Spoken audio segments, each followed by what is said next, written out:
चलिए, तो good afternoon. तो पिछले क्लास में हम लोग कवर अप किए थे सितंबर 2021 तक आपका जो है,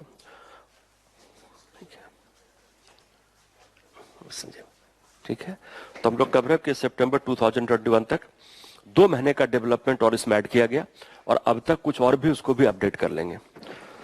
तो अब यहाँ डिस्कस करें अक्टूबर और नवंबर 2021 को जो है, ठीक है।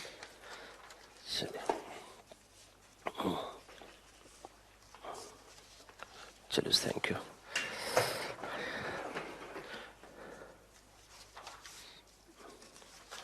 चलिए, पहला इशू जो है कोविड-19 का प्रभाव संघवाद पर जो है। अब यहां पे 2-3 पॉइंट समझना है। पहला चीज कि कोविड-19 के प्रभाव को संघवाद पे लेके चले तो कोविड-19 के 2 फेज को अलग कीजिए, फेज 1, फेज 2, चरण 1 और चरण 2 आपका। क्योंकि पहला चीज रिकॉल कीजिए कि अगर कोविड-19 के फर्स्ट फेज को लेकर चले तो अधिक इंपॉर्टेंट रोल था केंद्र सरकार का, और कोविड-19 के फेज 2 को लेकर चले तो यहाँ पे स्टेट गवर्नमेंट को अधिक भूमिका अदा करने का अवसर दिया गया। अगर संघवाद को लेकर चले तो हम लोग का पूरा संघवाद बात करता है सहकारी संघवाद की। तो उसी सहकारी संघवाद के विचारधारा को समझिए कि इस पे प्रभाव क्या पड़ा कोविड-19 का जो है। अब इसमें जो है, अगर हम कोविड-19 के प्रभाव को भारत के संघवाद पे लेके चले तो पहले देखिए कि संघवाद और कोविड-19 दोनों से जुड़े कौन कौन से संवैधानिक प्रावधान है। तो दोनों पॉइंट देखिए, संघवाद को लेकर और कोविड-19 को लेकर। कोविड-19 का मतलब किसके प्रावधान की बात करें, हेल्थ या स्वास्थ्य की बात करेंगे। तो यहाँ पे खास करके अगर डीपीएसपी को लेकर चले तो डीपीएसपी आर्टिकल 39A आपका है, आर्टिकल 41 है, आर्टिकल 42 है, आर्टिकल 47। तो फिर से रिपीट करते हैं, डीपीएसपी के प्रावधान को लेकर चले तो डीपीएसपी के संदर्भ में आर्टिकल 39 का क्लॉज ए लीजिएगा, आर्टिकल 41 लीजिएगा, आर्टिकल 42 लीजिएगा, आर्टिकल 47 लीजिएगा। ये सब कहीं ना कहीं स्वास्थ्य के प्रति राज्य के दायित्व को दर्शाता है, और राज्य के स्वास्थ्य के दायित्व का मतलब किसके दायित्व को दर्शाएगा, कोविड-19 के संदर्भ में केंद्र सरकार और राज्य सरकार। अगला चीज ध्यान रखिए कि संघवाद को लेकर चले तो संघवाद के संदर्भ में अनुसूची 7 को बेस मान के चलिए। अब अनुसूची 7 को लेकर चले तो ध्यान रखिए, संघ सूची की बात करें, राज्य सूची की बात करें और समवर्ती सूची की बात करें तो तीनों प्रकार के सूची में कुछ ऐसे प्रावधान दिए गए, प्रावधान मतलब कुछ ऐसे विषय वस्तु दिए गए जिसका संबंध होगा सरकार के द्वारा कोविड-19 के नियंत्रण से जो है। क्लियर? तो एक तो इसमें देख लीजिएगा पहले कि कोविड-19 और संघवाद को लेकर किस किस प्रकार के संवैधानिक प्रावधान है। अगला प्रश्न उठता है, अगर कोविड-19 के प्रथम चरण को लेकर चले, जैसा हमने कहा उसमें संघवाद को लेकर चले तो अधिक इंपॉर्टेंट भूमिका था केंद्र सरकार का। प्लस अगला प्रश्न उठता है कि क्यों अधिक भूमिका केंद्र सरकार की थी। जरा खुद देखिए, कोविड-19 के अगर वैश्विक महामारी को लेकर चले तो उसकी जो प्रकृति है वो प्रकृति इस प्रकार की थी कि राज्य सरकार अपने स्तर पे इस समस्या का समाधान नहीं कर पाते। तो अधिक इंपॉर्टेंट किसका था, केंद्र सरकार का। संसाधन को लेकर चले, तकनीकी विशेषज्ञता को लेकर चले तो अधिक सक्षम रोल था केंद्र सरकार का। लेकिन जब कोविड फेज 2 की बात करते वहां पे क्या था कि ऑलरेडी इस बीमारी को लेकर थोड़ी समझ हो चुकी थी। इस बीमारी के रोकथाम की दिशा में जो केंद्र सरकार ने प्रयास किए, उस केंद्र सरकार के प्रयासों से राज्य सरकार को भी सीख मिला, उसको लेसन मिला, और कहीं ना कहीं केंद्र सरकार के प्रयासों के द्वारा राज्य सरकार की जो क्षमता थी, जो राज्य सरकार की दक्षता थी, वो और अधिक विकसित किया गया। और यही कारण है कि कोविड-19 के फेज 2 को लेकर चले तो केंद्र सरकार के साथ साथ राज्य सरकार की भूमिका पर विशेष रूप से बल दिया गया। क्लियर? और उसमें भी ध्यान रखिएगा, सिर्फ राज्य सरकार तक नहीं, राज्य सरकार ने भी क्या किया, अधिक रोल किसको दे दिया, जिला प्रशासन के स्तर पे। तो कहीं ना कहीं कोविड-19 के रोकथाम के दिशा में अगर सत्ता के विकेंद्रीकरण को लेकर चले तो सत्ता का विकेंद्रीकरण हुआ केंद्र से राज्य और राज्य से जिला या लोकल स्तर पे जो है। क्लियर? अगला जिस पॉइंट पे ध्यान रखिएगा कि कहीं ना कहीं कोविड-19 के रोकथाम के लिए जो वित्तीय संसाधन थे उसको लेकर भी केंद्र राज्यों के बीच में एक टकराव उत्पन्न हुआ, और टकराव क्या था, विशेषकर किस प्रकार के टैक्स को लेकर, जीएसटी को लेकर। क्योंकि जीएसटी के टैक्स में जो केंद्र को राज्यों को भुगतान करना था, तो केंद्र के पास वित्तीय स्थिति अधिक खराब हुई, तो कहीं ना कहीं उसका प्रतिकूल प्रभाव पड़ा कि केंद्र सरकार के द्वारा जो राज्यों को वित्तीय संसाधन दिए जाने थे, तो जीएसटी के कॉम्पनसेशन को लेकर भी केंद्र राज्यों के बीच में एक विवाद उत्पन्न हुआ जो है। क्लियर।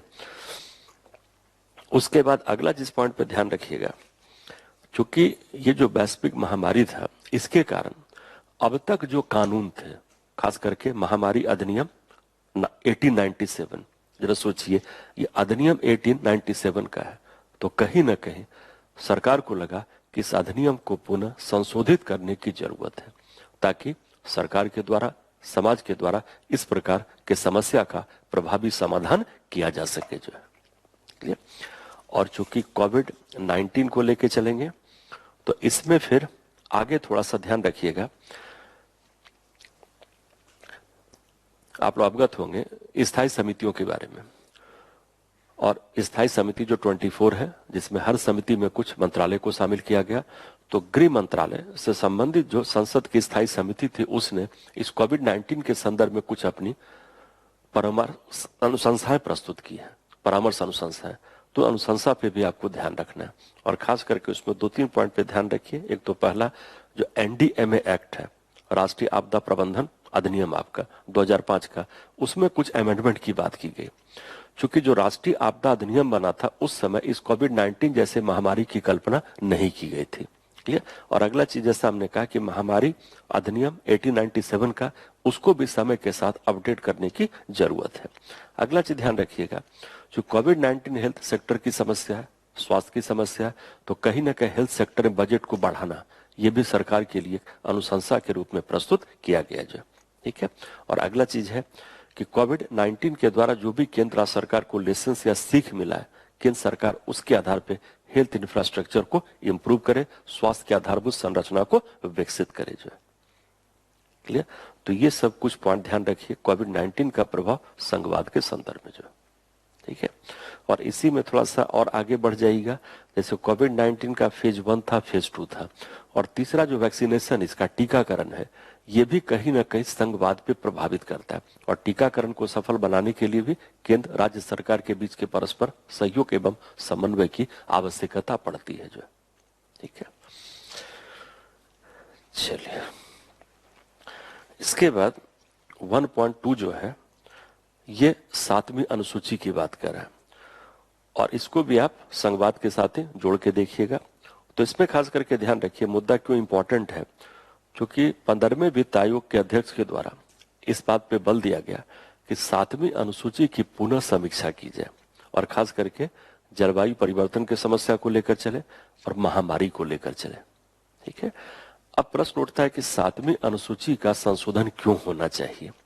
अब इस पर जस्ट रिकॉल कीजिए कि जब 7वीं अनुसूची बना था संविधान के लागू करने के समय, और आज के राजनीतिक, सामाजिक, आर्थिक परिस्थितियों को लेकर चले, तो ध्यान रखिए कई सारे 7वीं अनुसूची के विषय ऐसे हैं जो कि ऑब्सलीट हो गए, अप्रासंगिक हो गए, और कई सारे ऐसे नए विषय है जो शासन या सरकार के सामने उत्पन्न हो चुका है, जिन विषयों का प्रत्यक्ष उल्लेख 7वीं अनुसूची के किसी भी विषय के संदर्भ में नहीं किया गया। अगला जिस पॉइंट पे ध्यान रखिएगा कि जब संघ राज्य संवर्ती सूची बना था, तो उसके बनने के पीछे बेसिक ऑब्जेक्टिव क्या था कि संघ सूची के संदर्भ में ऐसे विषयों को शामिल करेंगे जिस पर विधि का निर्माण करते समय पूरे देश में एकरूपता को बनाना अनिवार्य हो। और राज्य में क्या था, जिसमें कि क्षेत्रीय भिन्नता के कारण विधि के निर्माण में अंतर को प्राप्त करना हो। और संवर्ती सूची में था कि जब विधि का निर्माण करें तो ऐसे विषय को शामिल करें जिस पर राष्ट्रीय एकरूपता के संदर्भ में वो ऐच्छिक हो परंतु अनिवार्य ना हो। अब जिस पॉइंट को समझिए कि संघ सूची में क्या था, राष्ट्रीय स्तर पर एकरूपता, और राज्य सूची में क्या था, विभेदीकरण। लेकिन समय के परिवर्तन के साथ कुछ विषय जो राष्ट्रीय महत्व के थे वो कहां चले गए, क्षेत्रीय विविधता के संदर्भ में, और कुछ क्षेत्र विविधता का विषय कहां पे चला गया, राष्ट्रीय महत्व के संदर्भ में। लेकिन ऐसे विषयों को पुनः परिभाषित करने की जरूरत है जो। अगला जिस पॉइंट पे ध्यान रखिएगा कि विवाद अधिक 7वीं अनुसूची के दो चीज को लेकर। पहला चीज, अगर समवर्ती सूची को लेकर चले तो उस पर अंतिम प्राथमिकता केंद्र सरकार को दी गई, लेकिन केंद्र सरकार को चाहिए कि समवर्ती सूची के विषय पर विधि का निर्माण करते समय राज्य सरकारों से भी समुचित व्यापक विचार विमर्श करें, और यहां तक कि राज्य सरकार के सहमति को प्राप्त करेंगे तो ऐसे विधि का परिपालन अधिक प्रभावी रूप से संभव होगा। और अगला विवाद है कि जब संघ सूची के आइटम नंबर 97 को पढ़ते हैं, जो कि अवशिष्ट विषय की बात करता है, और अवशिष्ट विषय को लेकर भी कहा गया कि अवशिष्ट विषय की मात्रा को कम किया जाए, और कम कब होगा, जब बाकी विषयों को अधिक विस्तृत और व्यापक तरीके से परिभाषित करेंगे। जब बाकी विषय को अधिक व्यापक तरीके से परिभाषित करेंगे तो व्हाट नेचुरल अवशिष्ट विषय की जो मात्रा है वो मात्रा कम हो जाएगी, क्योंकि अगर अवशिष्ट विषय की मात्रा अधिक होगी, अधिक व्यापकता होगी, तो कहीं ना कहीं ये राज्यों के संदर्भ में केंद्र सरकार के नियंत्रण को दर्शाती है। ठीक है, अगला जिस पॉइंट पे ध्यान रखिएगा कि अगर सरकारिया कमीशन को लेकर चले तो सरकारिया कमीशन कहता है कि कुछ मुद्दे राष्ट्रीय हित के हैं और कुछ मुद्दे स्थानीय हित के हैं, लेकिन दोनों के बीच का भी कुछ होता है, इसको ग्रे एरिया कहते हैं, जिसको ना तो पूर्णतः राष्ट्रीय हित मान सकते हैं ना तो पूर्णतः स्थानीय हित मान सकते हैं। अब ये जो ग्रे एरिया है उसको कम किया जाए, और ये जितना कम होगा आपको बता दें उतना केंद्र के अवशिष्ट शक्तियों के अभ्यास के अवसर कम होंगे और अधिक राज्यों की भागीदारी को विधि निर्माण की प्रक्रिया में सुनिश्चित करेंगे। अगला जिस पॉइंट पे ध्यान रखिएगा कि जब कई सारे विषय को शामिल किया गया था, उसमें खुद देखिए कई सारे विषय की कल्पना उस समय नहीं की गई थी। अब जैसे कुछ एग्जाम्पल ऑलरेडी आप उसको देख सकते हैं, जैसे फॉर एग्जाम्पल देखिए आपदा प्रबंधन। अब आपदा प्रबंधन का उल्लेख किसी अनुसूची के विषय के रूप में नहीं किया गया। उसी प्रकार से लेके चले उपभोक्ता संरक्षण। अब ये सब इंपॉर्टेंट विषय है, लेकिन इन विषय को लेकर केंद्र राज्य सरकार के दायित्वों को पुनः परिभाषित करने की जरूरत है। ये तभी होगा जब अनुसूची 7 में संशोधन या परिवर्तन किया जाए। ठीक? अगला जिस पॉइंट पे ध्यान रखिए, जब विषय वस्तु को पढ़िएगा तो कई सारे विषय ऑब्सोलीट, कहने का मतलब अप्रासंगिक हो चुके हैं, और ऐसे विषय को भी अब अनुसूची 7 से हटाने की जरूरत है। तो यहाँ पे 2-3 पॉइंट पे ध्यान रखिएगा कि जो विषय ऑब्सोलीट हो चुके हैं और प्रासंगिक, उन विषय को अनुसूची 7 से हटा दें। और अगला चीज कि विषय को पुनः परिभाषित किया जाए, और दूसरा चीज जब विषय को परिभाषित किया जाए तो उन नए विषयों पर ध्यान दिया जाए जो कि वर्तमान समय के शासन या सरकार के चुनौती के रूप में देखा जा सकता है। क्लियर? तो ये सब कुछ ध्यान रखिए अनुसूची 7 को लेके जो है, और इसमें खास करके सरकारिया कमीशन, पूंजी आयोग, इन सब की अनुशंसा पर आपको विशेष रूप से ध्यान देना है जो। ठीक है, चलिए, तो ये सब कुछ पॉइंट्स है आपके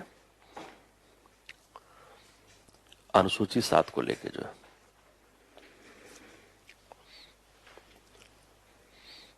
ठीक है, चलिए, उसके बाद है अंतरराज्यीय सीमा विवाद आपका जो, इंटर स्टेट बॉर्डर डिस्प्यूट आपका जो, और इसमें खास करके जो टॉपिक इसमें कवर किया गया जो इंपॉर्टेंट है आपका असम और मेघालय को लेकर। रिकॉल कीजिए, असम मेघालय को लेकर जो है वर्तमान समय में सरकार के द्वारा अंतरराज्यीय जो सीमा विवाद है उस पर सहमति को प्राप्त किया गया, और खास करके यह सहमति 6 क्षेत्रों में देखने को मिलता है। अब इसके लिए आपको पहले समझना पड़ेगा कि असम का जो पुनर्गठन हुआ, तो पुनर्गठन से जो राज्य निकले उन राज्यों का असम के साथ विवाद का होना स्वाभाविक है। जो अगला प्रश्न उठता है कि अगर विवाद को लेकर चले तो असम मेघालय के बीच में तो काफी सहमति को प्राप्त कर लिया गया, लेकिन ये विवाद सिर्फ असम का मेघालय के साथ सीमित नहीं है। ये विवाद है नागालैंड के साथ, विवाद है मिजोरम के साथ, और विवाद है अरुणाचल प्रदेश के साथ जो है। तो जब असम के विवाद को लेकर चलिए तो नागालैंड के साथ कुछ हद तक सहमति को प्राप्त, मेघालय के साथ कुछ हद तक सहमति को प्राप्त कर लिया गया, लेकिन विवाद एक्सटेंड करता है, विस्तार होता है मिजोरम, अरुणाचल प्रदेश और नागालैंड को लेकर। अगला जिस पॉइंट पे ध्यान रखिएगा कि यहां पे राज्यों के पुनर्गठन को भी लेके आपको चलना पड़ेगा, और खास करके जब राज्यों का पुनर्गठन किया 1956 के अधिनियम के द्वारा, तो उसमें कुल मिला के 14 राज्य थे और 6 संघ शासित प्रदेश थे। वही 14 राज्य बढ़ के आज 28 हो चुका और 6 जो यूटी था ये बढ़ के आज के डेट में 8 यूटी हो चुका है। अब यहाँ पे रिकॉल कीजिए कि राज्य पुनर्गठन अधिनियम 1956 के बाद जब राज्यों का पुनर्गठन किया गया तो तब से लेकर अब तक कई प्रकार के अंतर्राज्यीय विवादों का समाधान अब तक किया जाना संभव नहीं हो पाया। क्लियर? और प्लस इस बीच एक पॉइंट और ध्यान रखिए कि कई जगह से छोटे राज्यों के निर्माण की बात भी उठने लगी। और ध्यान रखिएगा कि जितने राज्यों की संख्या अधिक होगी बट नेचुरल राज्यों के बीच के विवाद की संभावना भी अधिक होगी जो है। और ऐसे विवाद के समाधान के लिए अब तक जो सरकार का प्रयास रहा वो सरकार का प्रयास परिस्थितिजनक रहा है। इसीलिए अब समय आ चुका है कि केंद्र सरकार के द्वारा एक ऐसे राज्य पुनर्गठन आयोग का गठन किया जाए जो कि छोटे राज्यों के सारे मांगों पर विचार करे और राज्यों के बीच के अंतर सीमा विवाद के निपटारा हेतु अपनी अनुशंसा दे और सरकार उस अनुशंसा को तत्परता के साथ लागू करे जो है। अगला चीज ध्यान रखिएगा कि जब भी दो राज्यों के बीच का सीमा विवाद होता है, असम का नागालैंड से करे, मेघालय से करे, तो इसमें सबसे अधिक प्रभावित कौन होता है? वो जनसंख्या जो कि विवादित क्षेत्र में निवास करती है, डिस्प्यूटेड एरिया में जो है। इसलिए कहा जाता है कि दो राज्यों के बीच के सीमा का जब निर्धारण किया जाए, जैसे आप सुनते होंगे ऊपर लेवल पर अंतर्राष्ट्रीय स्तर पे होता है, एक होता है एरिया ऐसा जिसको कहते हैं नो मैंस लैंड। तो दो राज्यों के बीच के सीमा को जब तय करें तो दोनों राज्यों के सीमा के बीच में कुछ एरिया को नो मैंस लैंड कर दे। कहने का मतलब जो कि ना तो पूर्णतः किसी एक राज्य सरकार के क्षेत्राधिकार में आता और कोशिश करे कि वहां पे हम जनसंख्या का निवास ना करें, वह पॉपुलेशन एग्जिस्ट ना करे। अगला जिस पॉइंट पे ध्यान रखिएगा कि जब इस तरह का डिस्प्यूट होता है तो इसका प्रभाव सामाजिक भी होता है, राजनीतिक भी होता है, आर्थिक भी होता है। तो तीनों पॉइंट को समझिए। सामाजिक कैसे होगा? ये कहीं ना कहीं सामाजिक संघर्ष या तनाव की स्थिति को उत्पन्न करता है। इसका राजनीतिक प्रभाव क्या होता है कि कई बार जो पॉलिटिकल पार्टी है उन विवादित क्षेत्रों के मुद्दे को आधार मान के निर्वाचन में अपना लोकप्रियता साबित करते हैं, जबकि राजनीति का चुनाव होना चाहिए कुछ कोर मुद्दों पर।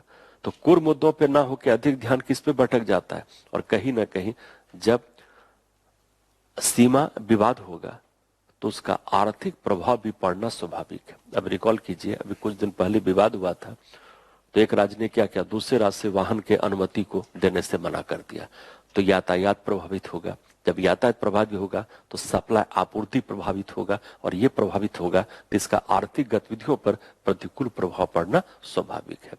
तो पहला चीज ध्यान रखिए कि जब भी असम, नागालैंड की बात करें, मेघालय की बात करें, मिजोरम की बात करें, जब विवाद को समझिए तो हमेशा तीनों दृष्टिकोण को ध्यान में रख के चलिएगा, सामाजिक प्रभाव, आर्थिक प्रभाव और राजनीतिक प्रभाव जो है। अगला चीज ध्यान रखिएगा कि ये जो राज्यों के बीच का सीमा विवाद है वो सिर्फ उत्तर पूर्वी राज्यों तक सीमित नहीं है, और भी कई राज्य इसके उदाहरण हैं। जैसे हरियाणा का विवाद हिमाचल प्रदेश के साथ, महाराष्ट्र का विवाद कर्नाटका के साथ, यहां तक कि हिमाचल प्रदेश का विवाद लद्दाख के साथ जो है। प्लस कुछ विवाद अधिक सक्रिय चर्चा में है और कुछ विवाद उतने सक्रिय नहीं है लेकिन है वो विवाद, जैसे उड़ीसा का वेस्ट बंगाल के साथ, हरियाणा का पंजाब के साथ, खास करके चंडीगढ़ को लेके, कर्नाटका का केरला के साथ, गुजरात का राजस्थान के साथ। तो आप खुद देखिए कि राज्यों के बीच के सीमा विवाद की जो मात्रा है वो काफी ज्यादा है। इसीलिए अब समय आ चुका है कि एक अलग से आयोग बने जो आयोग के इन सारे सीमा विवाद के निराकरण हेतु अपनी अनुशंसा सरकार को प्रस्तुत करे और सरकार उसको तत्परता के साथ लागू करे जो है। और खास करके जो लोग डिस्प्यूटेड एरिया में निवास करते हैं उनके हितों का संरक्षण किया जाना, प्रोत्साहन किया जाना अति आवश्यक है। ठीक है। और प्लस इसमें थोड़ा सा कुछ बैकग्राउंड भी देख लीजिएगा कि चूंकि ये सब मुद्दा कोई आज का उत्पन्न हुआ नहीं है, मुद्दा उभर के सामने आता है, लेकिन मुद्दा का जो कारण है, जो इसका जन्म है वो काफी पहले है। और खास करके ऐसे मुद्दों को समझने के लिए आपको ब्रिटिश शासन के या ब्रिटिश सरकार के नीतियों को भी लेके चलना पड़ेगा। प्लस अगला चीज ध्यान रखिएगा कि बॉर्डर डिस्प्यूट को लेकर जो भी अनुशंसा दी गई उस पर गंभीरता के साथ सरकार के द्वारा अमल नहीं किया जा रहा। और अगला चीज है कि केंद्र राज्यों के बीच का जो विवाद है, जैसा आप अवगत होंगे कि आर्टिकल 262 कहता है नदी जल विवाद जो है, लेकिन सीमा विवाद के निराकरण हेतु कोई संविधान का विशिष्ट प्रावधान नहीं है। तो बट नेचुरल जब विवाद होगा तो विवाद कहां जाएगा? सर्वोच्च न्यायालय के मौलिक क्षेत्राधिकार में। दो राज्यों के बीच का विवाद है और सीमा विवाद को लेकर कोई संविधान का विशिष्ट प्रावधान नहीं है, तो अल्टीमेटली अनुच्छेद 131 में जाएगा, जो कि सर्वोच्च न्यायालय का मौलिक क्षेत्राधिकार जो संघीय विवाद को दर्शाता है। तो अब सीमा विवाद को लेकर भी राज्य किसके पास जाते हैं? सुप्रीम कोर्ट के पास। कई बार सुप्रीम कोर्ट कहता है यह संघीय विवाद के अंदर नहीं आता है, कई बार सुप्रीम कोर्ट आता है ये संघीय विवाद के अंदर आता है। अगर पहले के विश्लेषण को लेकर चले तो पहले के विश्लेषण में सुप्रीम कोर्ट ने इसको संघीय विवाद मानने से इनकार किया, लेकिन अब के अगर दृष्टिकोण को लेकर चले तो सुप्रीम कोर्ट इसको संघीय विवाद के दायरे में मानता है जो। ठीक है। और अगला चीज कर सकते हैं कि अंतर्राज्यीय परिषद का भी एक दायित्व था कि राज्यों के बीच के विवाद का निपटारा करे। अगर आर्टिकल 263 के प्रावधान को पढ़िएगा, लेकिन जब अंतर्राज्यीय परिषद का गठन राष्ट्रपति के आदेश के द्वारा 1990 में किया गया तो राज्यों के बीच के विवाद का जो निपटारा है यह दायित्व अंतर्राज्यीय परिषद को नहीं सौंपा गया। तो यहाँ पे कहा जाता है अंतर्राज्यीय परिषद को भी इस प्रकार का दायित्व सौंपा जाए तो कहीं न कहीं स्थिति काफी बेहतर होगी। और अगला चीज ध्यान रखिएगा कि अंतर्राज्यीय परिषद क्षेत्रीय परिषद दोनों को लेकर चले तो आप खुद देखिए कि राज्यों के बीच के सीमा विवाद के निपटारा में अधिक इंपॉर्टेंट भूमिका अदा कौन कर सकता है? क्षेत्रीय परिषद। चूंकि क्षेत्रीय परिषद संबंधित राज्यों का एक निकाय है और विवाद अधिक किसका होता है? संबंधित राज्यों के बीच का। इसलिए क्षेत्रीय परिषद, यहां तक रिकॉल कीजिए, आई थिंक अभी सबसे रिसेंट नवंबर 2021 में ही सदर्न दक्षिण क्षेत्रीय परिषद का बैठक हुआ था आपका, और उसमें कहा जाता है कि लगभग 51 मुद्दे थे जिसमें कि 40 मुद्दों पर सहमति को प्राप्त किया गया उन राज्यों के बीच का। तो कहने का मतलब कि अंतर्राज्यीय परिषद के साथ क्षेत्रीय परिषद के भूमिका को भी प्रोत्साहित करने पर बल दिया जाना चाहिए। और राज्यों के बीच के सीमा विवाद के संदर्भ में अधिक प्रभावी भूमिका किसकी हो सकती है? क्षेत्रीय परिषद का। और अंतर्राज्यीय परिषद क्या कर सकता है? एक व्यापक मार्ग दर्शन प्रदान कर सकता है, लेकिन अधिक विशिष्ट रोल किसका होगा? क्षेत्रीय परिषद का जो है। ठीक है, एक तो ये। और अगला चीज ध्यान रखिएगा कि जब भी इस प्रकार का सीमा विवाद हो तो पॉलिटिकल पार्टी को चाहिए कि उसको एक राजनीतिक अवसर के रूप में लेकर ना चले। क्योंकि राजनीतिक अवसर के रूप में लेकर चलेंगे तो विवाद अधिक जटिल होता है, ना कि विवाद का समाधान होता है। तो इस प्रवृत्ति को भी रोकने की जरूरत है आपका जो। ठीक है। और आगे क्या होना चाहिए तो हमने कुछ एग्जाम्पल दे ही दिया कि एक तो कमेटी का गठन हो, जो काफी समय से ऐसे कमेटी गठन नहीं किया गया। अगला चीज है कि बॉर्डर को नो मैंस लैंड कर दे। ठीक है। एक तो अगला चीज है कि अगर कोई बॉर्डर डिस्प्यूट होता भी है तो उसके निवारण का जो तंत्र बने उसको चाहिए कि निर्धारित अवधि या समय सीमा में अपने निर्णय को प्राप्त करें जो है। और प्लस जैसा कि जल विवाद को लेकर या नदी जल विवाद को लेकर अधिकरण, उसी प्रकार के अधिकरण या अर्ध न्यायिक संगठन की कल्पना हम लोग राज्यों के बीच के सीमा विवाद के संदर्भ में भी कर सकते हैं जो। ठीक है। तो ये सब कुछ इसमें ध्यान रखिएगा जो।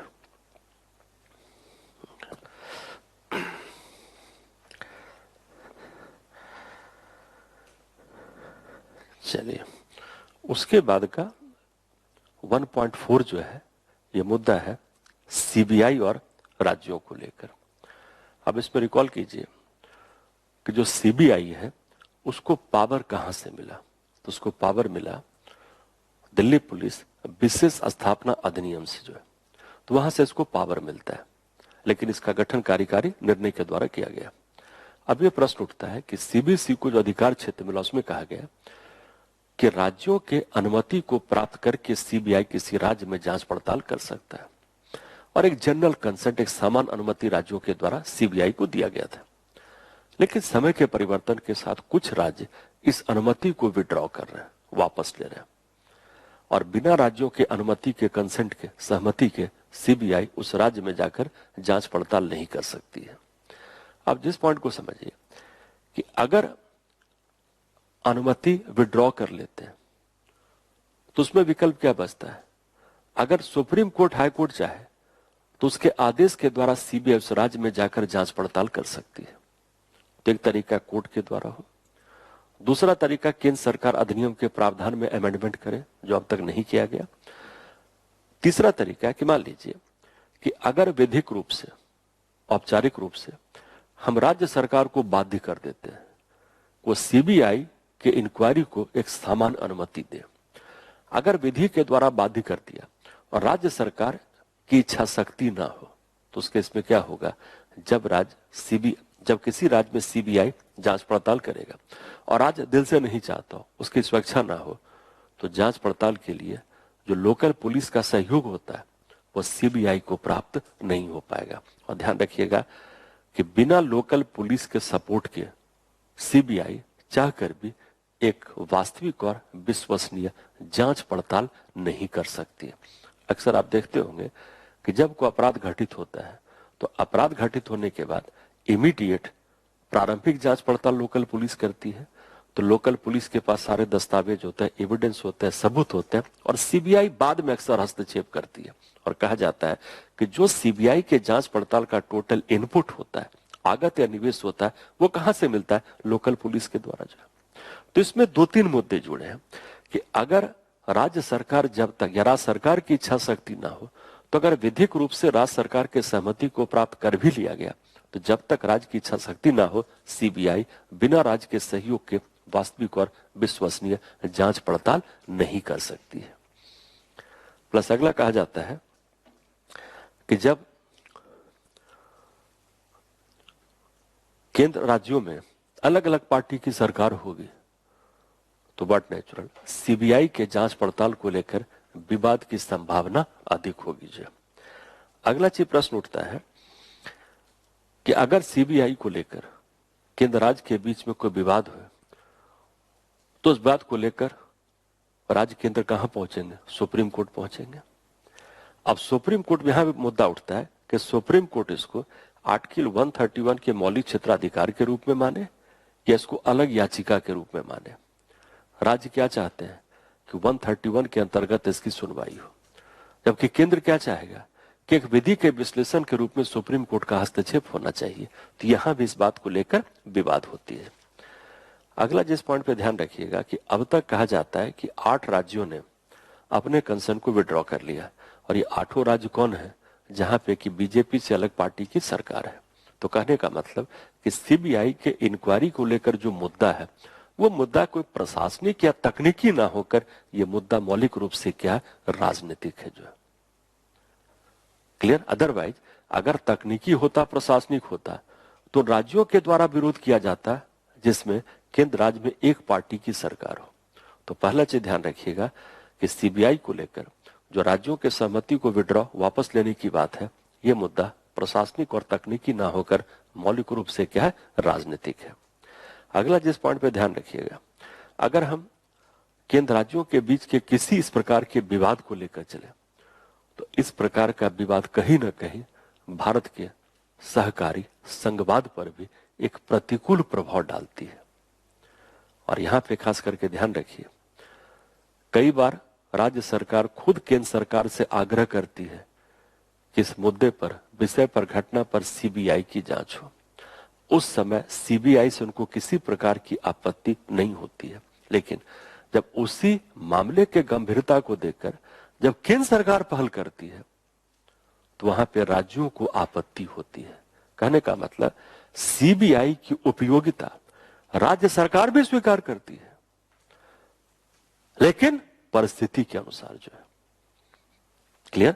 तो जब संघवाद के विवाद को लेकर चलिएगा तो उसमें दोनों दृष्टिकोण को ध्यान रखिए कि कई बार राज्य सरकार विरोध करती है और कई बार राज्य सरकार उसका सहयोग की मांग करती है। तो मुद्दा सिर्फ सीबीआई को लेके नहीं है, क्योंकि सीबीआई के इंपॉर्टेंस को तो राज्य सरकार भी समझती है। प्लस कहा जाता है कि जो केंद्र सरकार के कर्मचारी राज्य में काम करते हैं, राज्य के क्षेत्राधिकार में काम करते हैं, अक्सर उनको लेकर राज्य सरकार हमेशा सहमति दे देती है। लेकिन जब राज्य सरकार के कर्मचारी अधिकारी की बात आती है तब वहां पे राज्य सरकार को आपत्ति होती है और कई बार राज्य सरकार अपने इच्छानुसार अपने कुछ अधिकारियों को संरक्षित करने के लिए सीबीआई के हस्तक्षेप को मना करते हैं। तो इसके विविध और बहुल आयाम है सीबीआई को लेकर। प्लस एक काम और कर लीजिएगा कि आई थिंक इसको अभी कवर अप चूंकि रिसेंटली है कि सीबीआई के डायरेक्टर के कार्यकाल को बढ़ाने की बात थी, उस पर अध्यादेश जारी हुआ था, उस पर ऑलरेडी बिल संसद के द्वारा पारित कर दिया गया है। तो ये भी थोड़ा मैटर में ऐड कर लीजिएगा करंट अपडेट में जो है इस सीबीआई के निदेशक के कार्यकाल जो कि पहले न्यूनतम 2 वर्ष था उसको बढ़ा के अधिकतम 5 वर्ष कर दिया गया और इसका पहले ऑर्डिनेंस अध्यादेश था जिसको कि अब विधि के रूप में संसद के द्वारा इस बिल को पारित कर दिया गया और दोनों में सीबीआई के डायरेक्टर और ईडी के डायरेक्टर को जो, लेकिन दोनों का अलग अलग कानून है इसलिए अलग अलग कानून का परिवर्तन है। जो सीबीआई के केस में परिवर्तन हुआ, दिल्ली पुलिस विशेष स्थापना कानून का अमेंडमेंट किया गया और ईडी के केस में जो सीबीसी एक्ट है, चूंकि ईडी का जो प्रावधान था सीबीसी एक्ट के अंतर्गत किया गया, केंद्रीय सतर्कता आयोग अधिनियम 2003 आपका जो, ठीक है। तो इसको भी आप इसमें ऐड कर लीजिएगा सीबीआई को लेकर जो, ठीक है। और जो केंद्र सरकार ने कार्यकाल को बढ़ा के 5 वर्ष किया, उसके पीछे केंद्र सरकार का लॉजिक है कि अधिक सीबीआई एक निष्पक्ष संस्थान के रूप में कार्य करेगा, क्योंकि सीबीआई के डायरेक्टर के कार्यकाल को अधिक स्थिर किया गया है उसमें जो, ठीक है। एक तो ये इस पर ध्यान रखिएगा, ठीक है।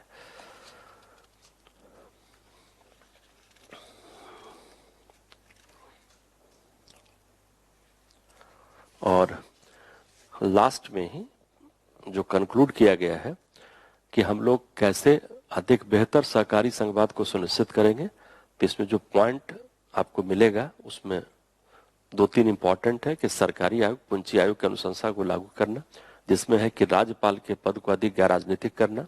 उसके बाद है जो अंतर्राज्यीय परिषद का क्षेत्राधिकार है उसको अधिक व्यापक करना जो है, और ऐसे विवादों को भी इसमें शामिल किया जाए।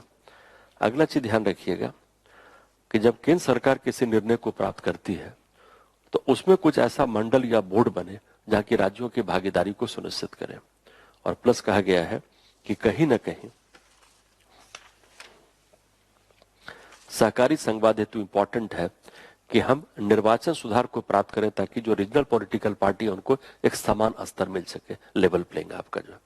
और अगला चीज ध्यान रखिएगा कि सीबीआई को अब तक वैधानिक दर्जा प्राप्त नहीं है। जैसा हमने कहा कि सीबीआई को विधिक शक्ति प्राप्त होती है कानून के द्वारा, लेकिन सीबीआई का गठन किसी कानून के द्वारा नहीं किया गया। इसीलिए एक सुझाव दे सकते हैं कि सीबीआई का गठन संसद के विधि के द्वारा, कहने का मतलब कि सीबीआई को वैधानिक निकाय के रूप में गठित किया जाए।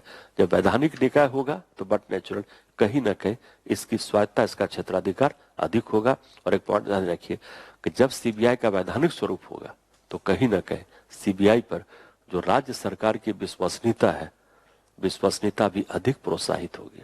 क्योंकि अभी सरकार मान के चलते हैं कि केंद्र सरकार का विस्तारीकरण है, जब विधिक होगा तो इसका अपना एक स्वतंत्र निकाय के रूप में इसकी पहचान होगी, और जितना इसकी पहचान स्वतंत्र निकाय के रूप में होगा उतना राज्य सरकार का विश्वास सीबीआई के कामकाज पर बढ़ेगा जो। और विश्वास का बढ़ना ये कहीं ना कहीं संघ राज्यों के बीच के समन्वय सहयोग को प्रोत्साहित करेगा जो, ठीक है। तो ये सब को ध्यान रखिएगा सीबीआई को लेकर जो। चलिए 1.5 जो आपका है ये डील करता है अखिल भारतीय न्यायिक सेवा को जो है।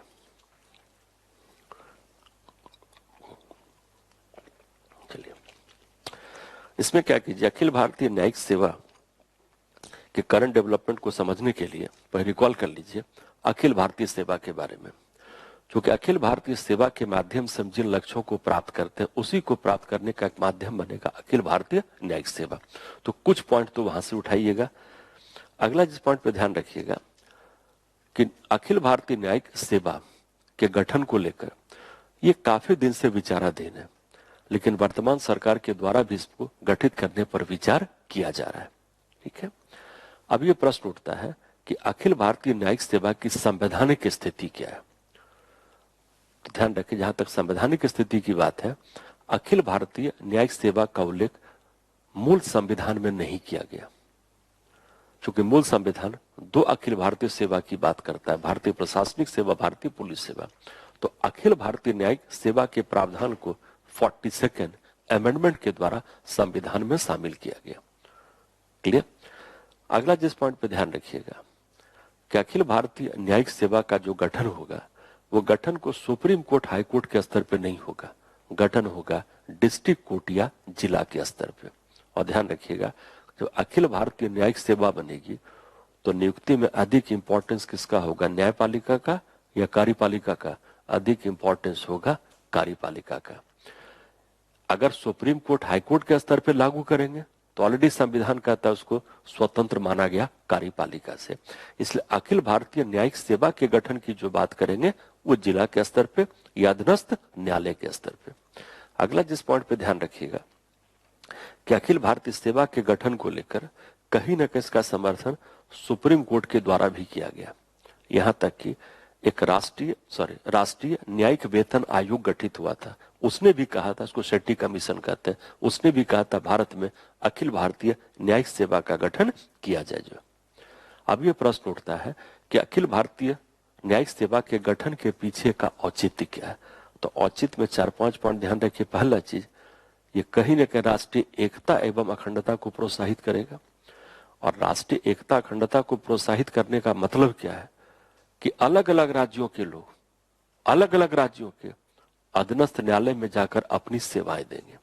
और ये फायदा सिर्फ अखिल भारतीय न्यायिक सेवा का ना होकर ये फायदा पूरे का पूरे अखिल भारतीय सेवा का भी है।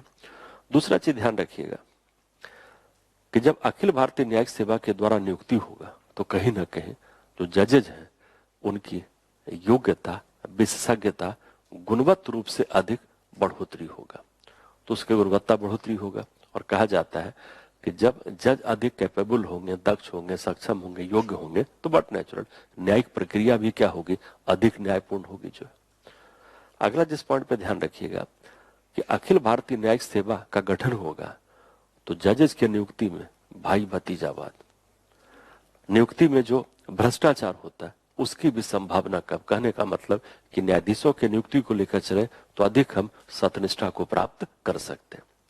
अगला चीज ध्यान रखिएगा, कहा जाता है कि लगभग 1/3 जो जज हाईकोर्ट, सुप्रीम कोर्ट के बनते हैं वो आते हैं डिस्ट्रिक्ट कोर्ट से। तो अगर डिस्ट्रिक्ट कोर्ट के जजेस की गुणवत्ता बढ़ेगी तो बट नेचुरल इसका अनुकूल प्रभाव पड़ेगा हाईकोर्ट के जज के गुणवत्ता पे और सुप्रीम कोर्ट के जज के गुणवत्ता पे। क्लियर। तो कहीं ना कहीं अखिल भारतीय न्यायिक सेवा का गठन जो जिला न्यायालय के स्तर पे होगा उसके न्यायाधीशों के लिए उसका एक अच्छा सकारात्मक प्रभाव उच्च न्यायालय और सुप्रीम कोर्ट के संदर्भ में भी देखने को मिलेगा। जो ठीक है, तो इसलिए कहा जाता है कि इस प्रकार के सेवा का गठन किया जाना चाहिए। अगर अभी के प्रावधान को लेकर चलिएगा तो संविधान का प्रावधान क्या कहता है कि जिला न्यायाधीश की नियुक्ति कौन करेगा, राज्यपाल, उच्च न्यायालय के परामर्श के आधार पर। और जिला न्यायाधीश के अलावा जो बाकी न्यायाधीश उनकी नियुक्ति भी राज्यपाल करेगा, किसके परामर्श के आधार पर, राज्य लोक सेवा आयोग एवं उच्च न्यायालय के परामर्श के आधार पर। जब अखिल भारतीय न्यायिक सेवा बनेगा तो इसकी नियुक्ति कौन करेगा, केंद्र सरकार करेगी राष्ट्रपति के द्वारा। जब केंद्र सरकार करेगी एक अखिल भारतीय प्रतियोगिता परीक्षा के द्वारा, तो बट नेचुरल जितना जुडिशियरी को, न्यायपालिका को टैलेंट प्राप्त होगा व्यापक तरीके से हुआ आज के संदर्भ में संभव नहीं है। तो इसमें दोनों चीज ध्यान रखिए कि आज ये राज्य न्यायिक सेवा है, कल को जब अखिल भारतीय न्यायिक सेवा बनेगा तो इसके क्या क्या फायदे होंगे, तो इससे पॉइंट को समझने में आसानी होगी। जो है लेकिन ध्यान रखिएगा कि इसके गठन की जरूरत तो है, इसका इंपॉर्टेंस है, लेकिन इसके गठन के साथ इसके कई सारी व्यवहारिक सीमाएं भी है, चुनौतियां भी है। जैसे सबसे पहला चीज है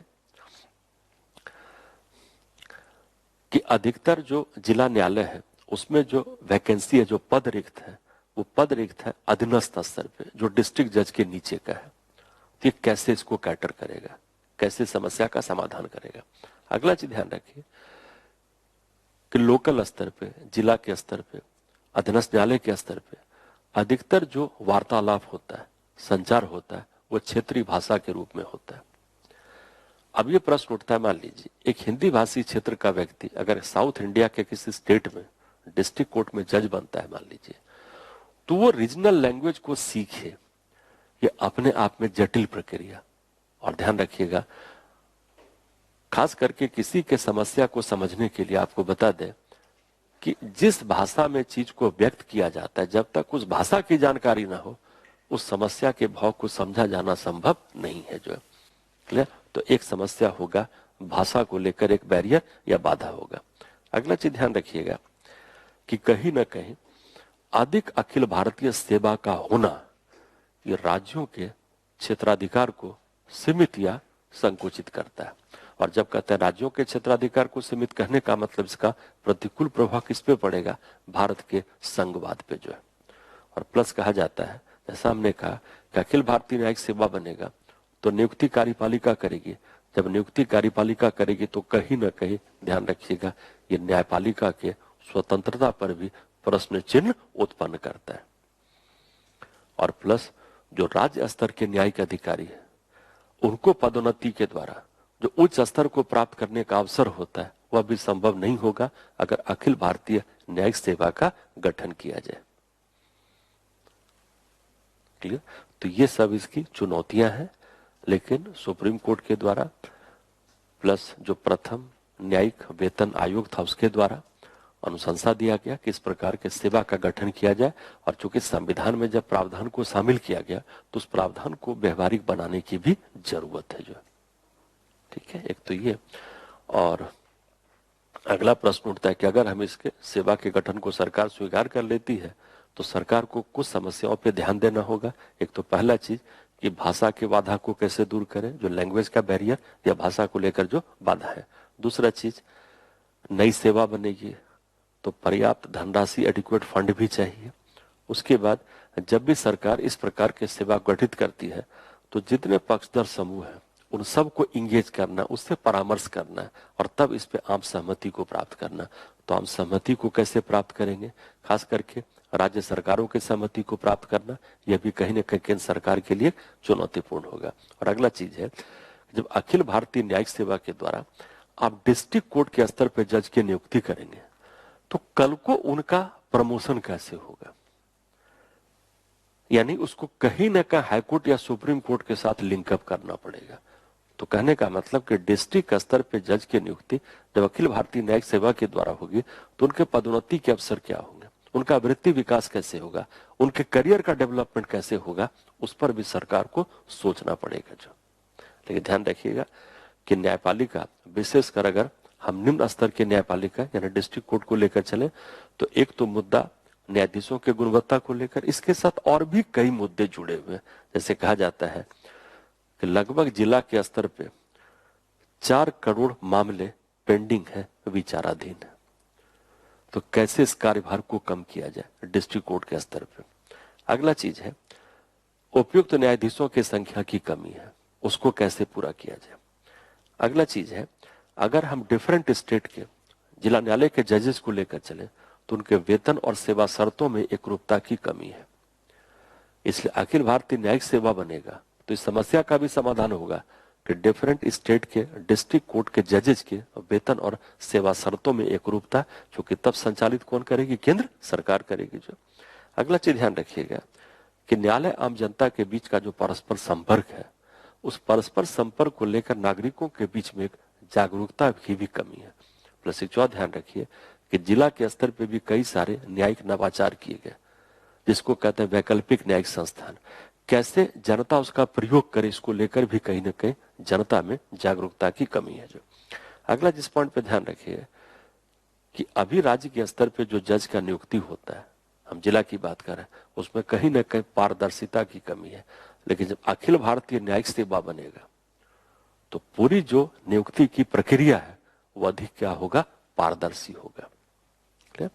और दूसरा है कि निम्न स्तर के डिस्ट्रिक्ट कोर्ट जिला न्यायालय को लेकर से तो कहीं न कहीं इंफ्रास्ट्रक्चर, आधारभूत संरचना के भी कमी देखने को मिलती है। और रिकॉल कीजिए कि इन्हीं सब कुछ समस्याओं के समाधान के लिए सरकार ने प्रातः न्यायालय, सांध न्यायालय की अवधारणा को लागू किया है ताकि जो इंफ्रास्ट्रक्चर आधारभूत संरचना डिस्ट्रिक्ट कोर्ट का है उसका कैसे बेहतर हम प्रयोग करें। इसके लिए मॉर्निंग कोर्ट, प्रातः न्यायालय, इवनिंग कोर्ट, सांध्य न्यायालय का भी गठन किया जा रहा है। यहाँ तक कि जो फास्ट ट्रैक कोर्ट, त्वरित न्यायालय, इसका भी गठन किस स्तर पे किया गया? जिला के स्तर पे, ताकि न्यायिक प्रक्रिया को अधिक स्पीडी, त्वरित बनाया जा सके। ठीक है, तो ये सब कुछ ध्यान रखिए डिस्ट्रिक्ट कोर्ट के स्तर पे जो है। ठीक है, चलिए, तो ये आपका था 1.5 जो है। ठीक है,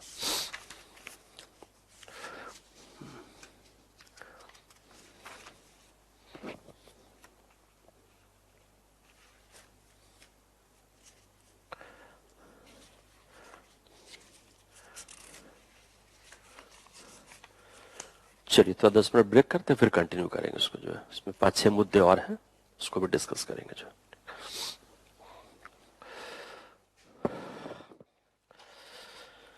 चलिए, तो कमिंग बैक हम लोग आ गए थे। एक सेकेंड, 1.34,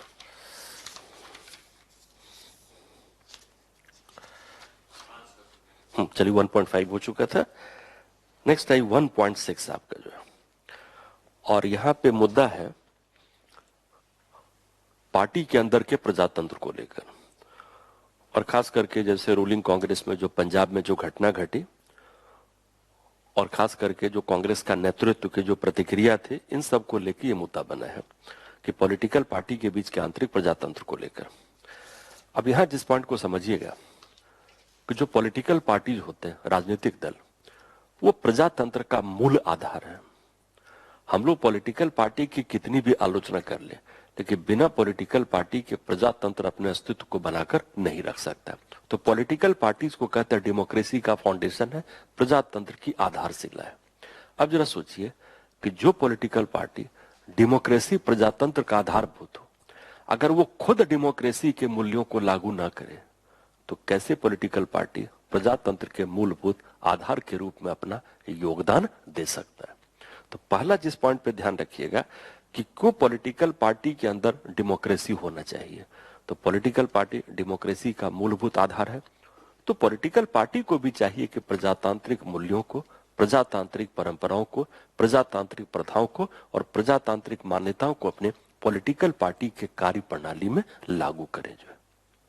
ठीक है, अगला जिस पॉइंट पे ध्यान रखिएगा कि पॉलिटिकल पार्टी को लेकर चले, तो भारत के संविधान में या भारत के मूल संविधान में कहिए, बिना अमेंडमेंट का, भारत के मूल संविधान में कहीं भी पॉलिटिकल पार्टी के शब्द का उल्लेख नहीं किया गया। लेकिन जब 52nd अमेंडमेंट के द्वारा अनुसूची 10 में दल बदल विरोधी कानून को लागू किया गया, तो पहली बार पॉलिटिकल पार्टी का उल्लेख संविधान में किया गया। लेकिन पॉलिटिकल पार्टी की भूमिका को लेकर, पॉलिटिकल पार्टी की मान्यता को लेकर कोई इसे संवैधानिक स्वीकृति प्राप्त नहीं है जो। ठीक है, तो जो पहला पेज है उसमें डिस्कस किया गया कि पॉलिटिकल पार्टी को लेकर भारत में स्थिति क्या है। इसीलिए कहा जाता है कि सहकारी समाज, कोऑपरेटिव सोसाइटी को फॉर्म करने की बात तो मौलिक अधिकार में किया गया, लेकिन पॉलिटिकल पार्टीज के फॉर्मेशन की बात कहीं भी संविधान के प्रावधान में नहीं किया गया। अगला जिस पॉइंट पे ध्यान रखिएगा कि पॉलिटिकल पार्टी के अंदर प्रजातंत्र का मतलब क्या होगा, कि जब भी पॉलिटिकल पार्टी किसी निर्णय को प्राप्त करे तो उसके निर्णय के प्राप्त करने की प्रक्रिया में पॉलिटिकल पार्टी के मेंबर्स की भागीदारी को सुनिश्चित किया जाए, तभी पॉलिटिकल पार्टी के इनर पार्टी डेमोक्रेसी को प्राप्त कर सकते हैं।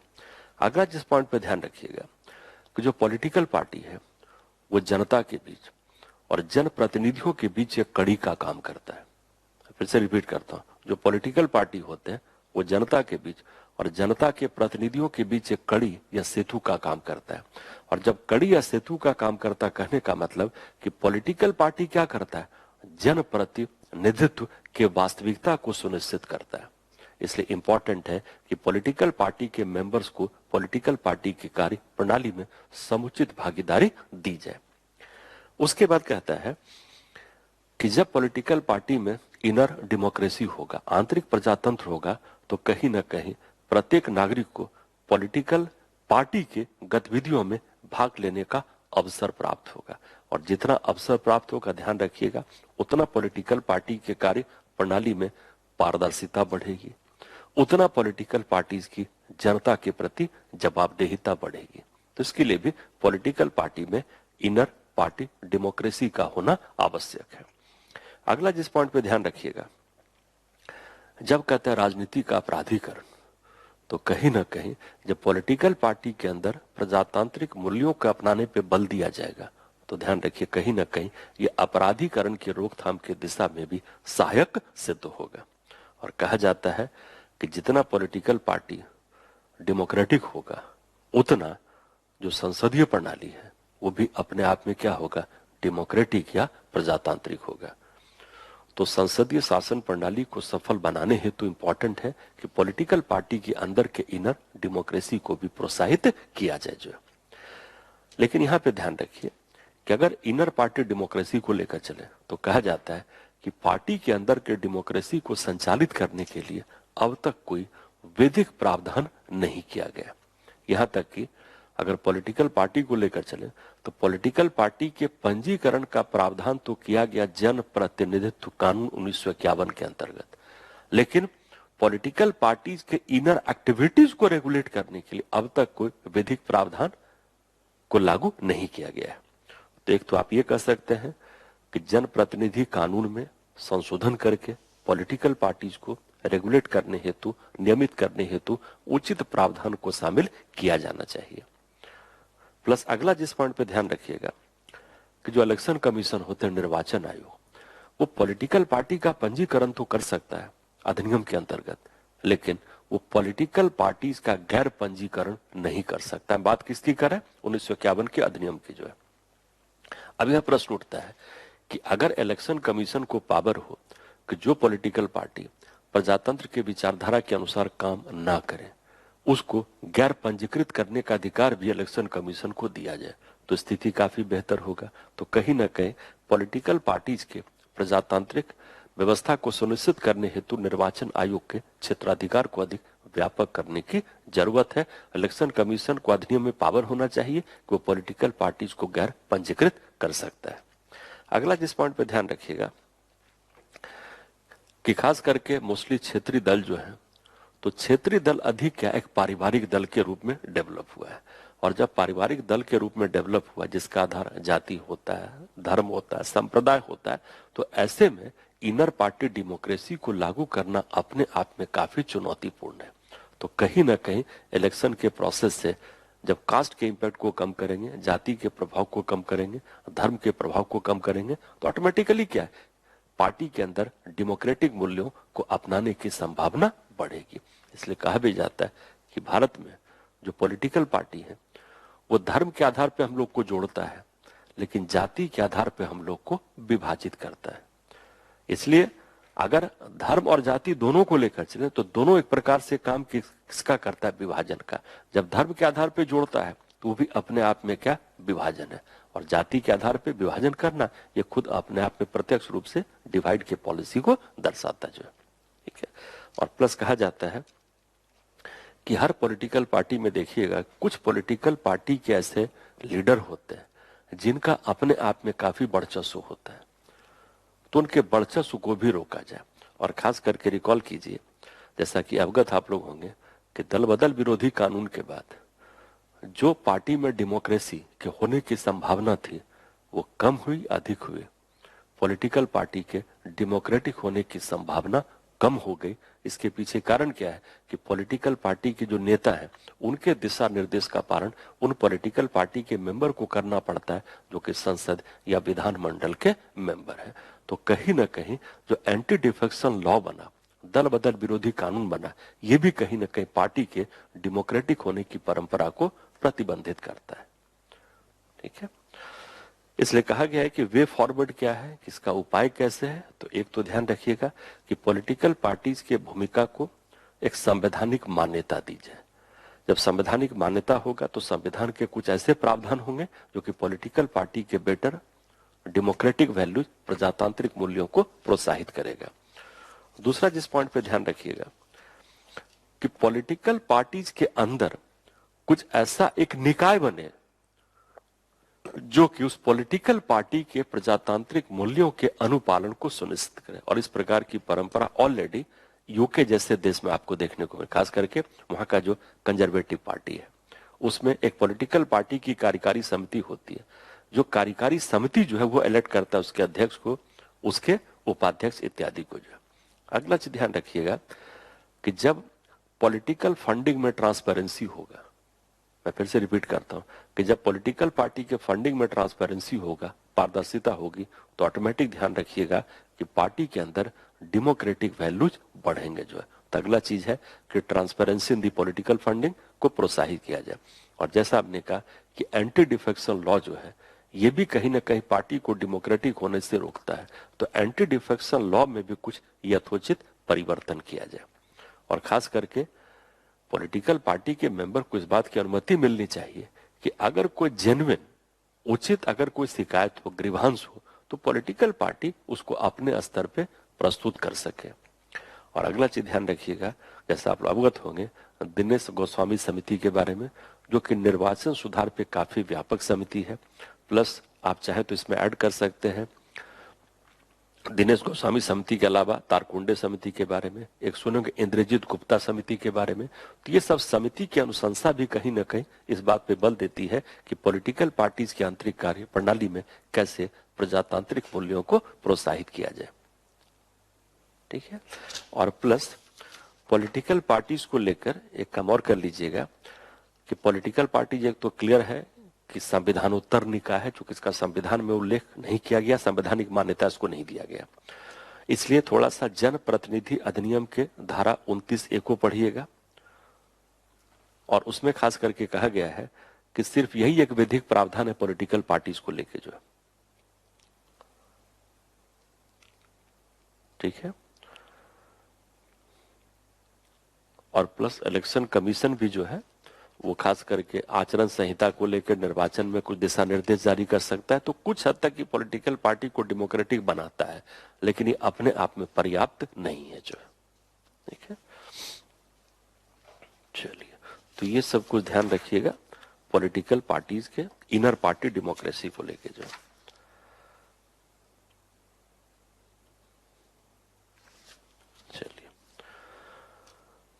उसके बाद अगला है कि कई सारे अंतर्राष्ट्रीय स्तर के सूचकांक होते हैं, ग्लोबल इंडेक्स होते हैं।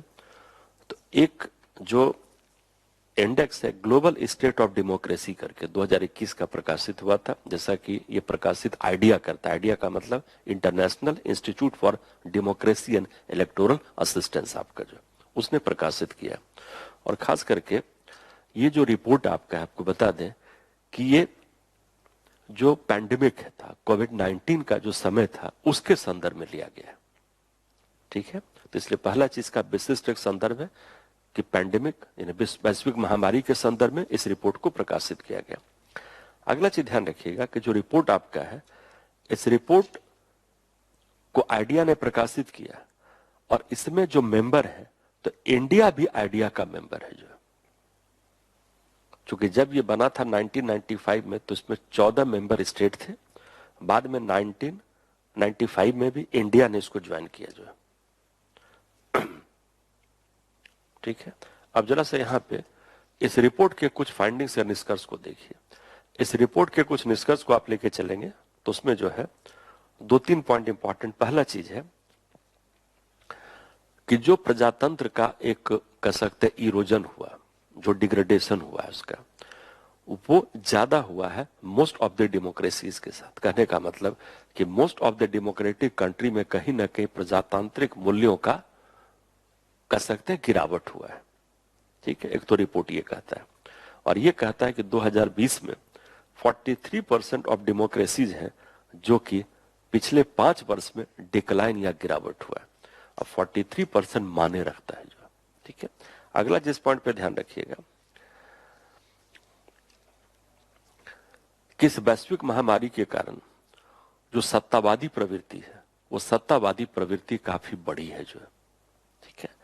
अगला जिस पॉइंट पे ध्यान रखना है कि कहीं ना कहीं जो निर्वाचन के प्रक्रिया में सत्यनिष्ठा होती है और कहा जाता है कि इलेक्शन क्या डेमोक्रेसी का आधार है जो।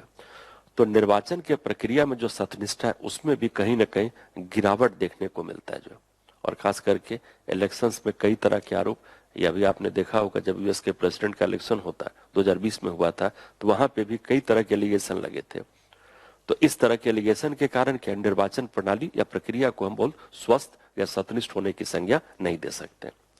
और अगला चीज ध्यान रखिएगा कि जो मीडिया है उसके सत्यनिष्ठा पे भी प्रश्न चिन्ह उत्पन्न किया गया। और मीडिया की भूमिका जो प्रजातंत्र का चतुर्थ स्तंभ है, तो मीडिया का रोल भी कहीं ना कहीं इंटीग्रिटी के संदर्भ में, सत्यनिष्ठा के संदर्भ में, ईमानदारी के संदर्भ में डिक्लाइन हुआ है। तो नटसेल में ध्यान रखिए, अगर ग्लोबल स्टेट ऑफ डेमोक्रेसी के रिपोर्ट को लेकर चले तो कहीं ना कहीं डेमोक्रेटिक मूल्यों पर एक प्रतिकूल प्रभाव देखने को मिलता है। अगला चीज है कि जो कोविड-19 या पैंडेमिक था, महामारी था, उसमें कहा जाता है कि ऐसे भी अवसर आए थे जिसमें कि प्रजातंत्र को अधिक मजबूत किया जा सकता था। और इसलिए खास करके इसमें तो 3 पॉइंट पे ध्यान रखिएगा। एक तो पहला चीज है कि सिविल समाज की भूमिका सक्रिय हुई, और सिविल समाज के भूमिका के सक्रियता का मतलब होता है कि प्रजातंत्र को अधिक मजबूत करना। तो एक अवसर ये मिला। दूसरा चीज है डेमोक्रेसी के पक्ष में कई सारे आंदोलन भी हो रहे हैं, तो इसको भी एक पॉजिटिव साइन के रूप में देखा गया। अगला चीज ध्यान रखिएगा कि जो प्राइवेट सेक्टर है उनकी भूमिका कहीं ना कहीं प्रजातांत्रिक प्रक्रिया में बढ़ी है जो, एक उसको ध्यान रखिए। और अगला चीज है कि जो सत्तावादी देश थे, ऑथोरिटेटिव थे, उन्होंने पैंडेमिक को बेटर तरीके से कंट्रोल किया। क्योंकि डेमोक्रेसी में क्या होता है, जब भी सरकार कुछ प्रयास करे, जैसे लॉकडाउन की बात हुई या वैक्सीनेशन की बात हुई, तो जनता के पास चॉइस होता है विरोध प्रतिरोध करने का। तो ये रिपोर्ट कहता है कि जहां पे सत्ता अधिक सत्तावादी थी वहां पे ज्यादा बेटर तरीके से इस महामारी पर या महामारी के विरुद्ध संघर्ष किया गया। क्योंकि कहीं ना कहीं वहां पे मौलिक अधिकार प्रतिबंधित है, तो सरकार अपने स्वेच्छा से चीजों को बेहतर तरीके से लागू कर पाई जो, ठीक है। अगला प्रश्न उठता है कि आगे फिर क्या किया जाए। तो इसके लिए खास करके 2-3 चीज ध्यान रखिएगा। एक तो पहला चीज कि सरकारी संस्थान को चाहिए कि सिविल संस्थान से मिलकर सहयोग को प्राप्त करके समाज को बेहतर सेवाएं दे, और कहीं ना कहीं सिविल समाज के द्वारा प्रजातंत्र की प्रक्रिया में समाज की भागीदारी को प्रोत्साहित करे जो है। अगला जिस पॉइंट पे ध्यान रखिएगा कि जो सरकारी संस्थान है, खास करके राजनीतिक दल है, मीडिया है, उनके प्रति जनता के विश्वास को प्रोत्साहित किया जाए। तो कहीं ना कहीं सरकारी संस्थानों के प्रति जन विश्वसनीयता को भी प्रोत्साहित करने की जरूरत है।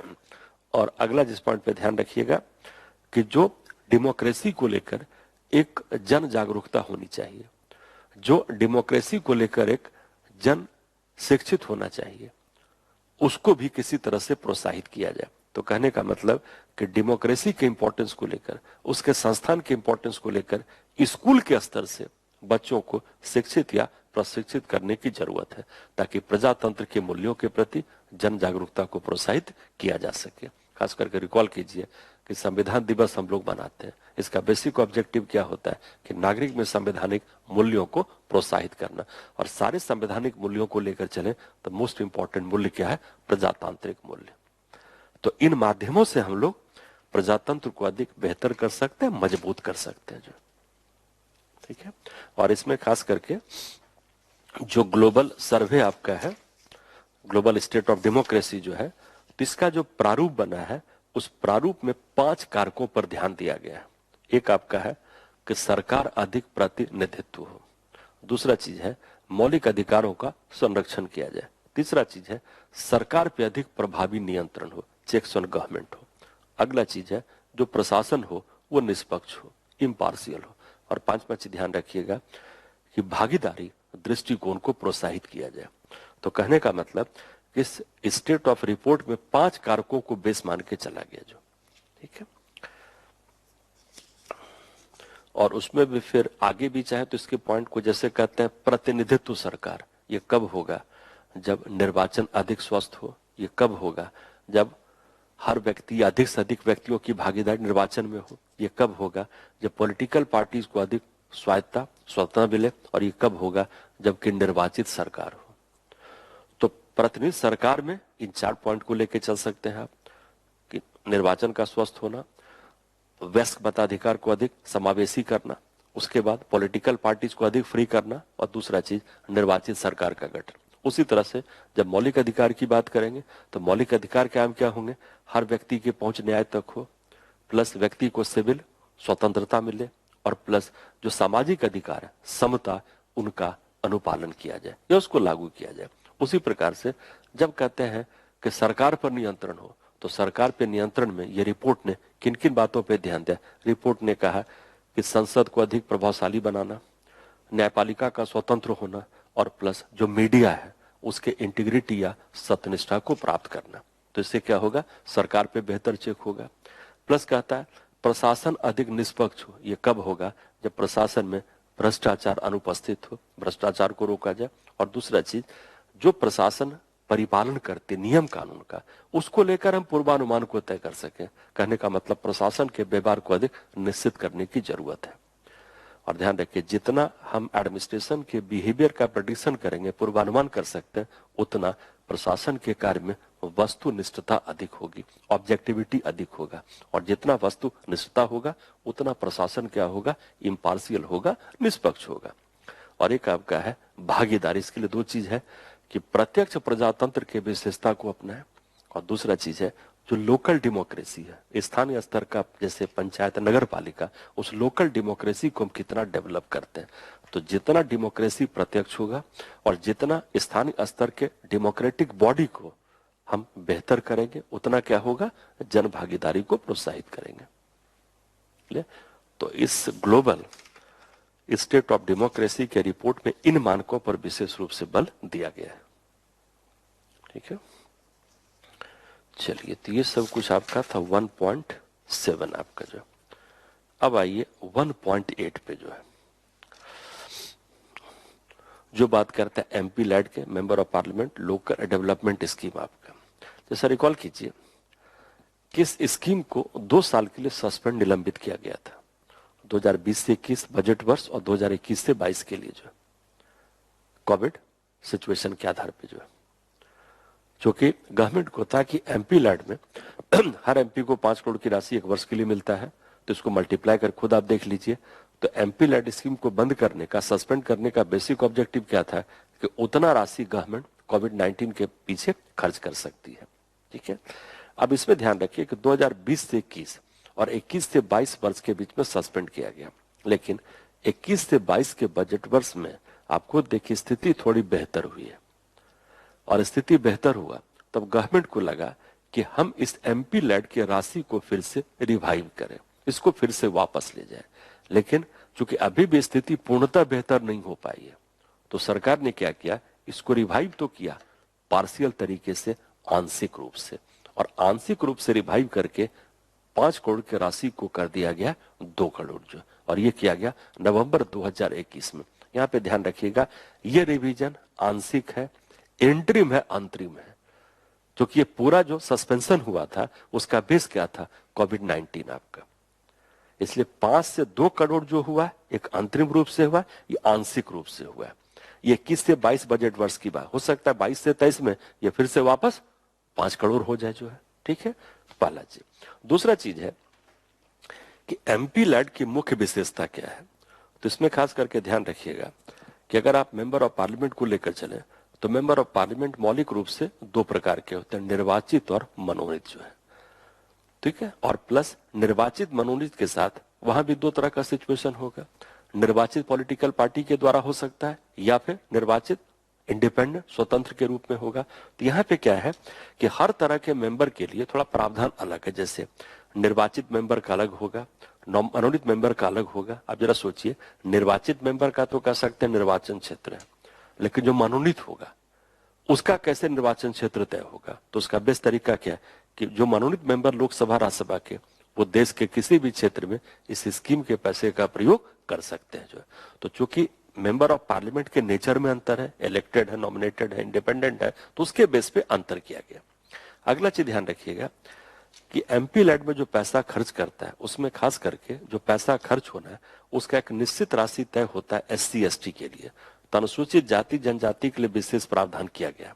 और अगला चीज है कि अगर कोई एमपी चाहे तो अपने अफेक्टेड जिला में अगर कोई आपदा आती है, कैलेमिटी होता है, तो उसके संदर्भ में भी वो खर्च कर सकता है। लेकिन वो कैलेमिटी आपदा कितना गंभीर है वो तय कौन करेगा? भारत सरकार तय करेगी। और उसके आधार पे कोई एमपी चाहे तो 1 करोड़ तक की अधिकतम राशि उस प्रभावित जिले में खर्च कर सकती है। जो अगला चीज ध्यान रखिएगा कि अगर एमपी लैड के हम समीक्षा को लेकर चले तो समीक्षा में इसमें कुछ चुनौतियां भी हैं। और चुनौती खास करके है एक तो भ्रष्टाचार को लेकर और पुनर्विनियोजन, जिसका मतलब होता है कि पैसा मिला किसी और फंड के लिए, काम के लिए, उसको खर्च किसी और में कर दिया गया, एक इसकी शिकायत है।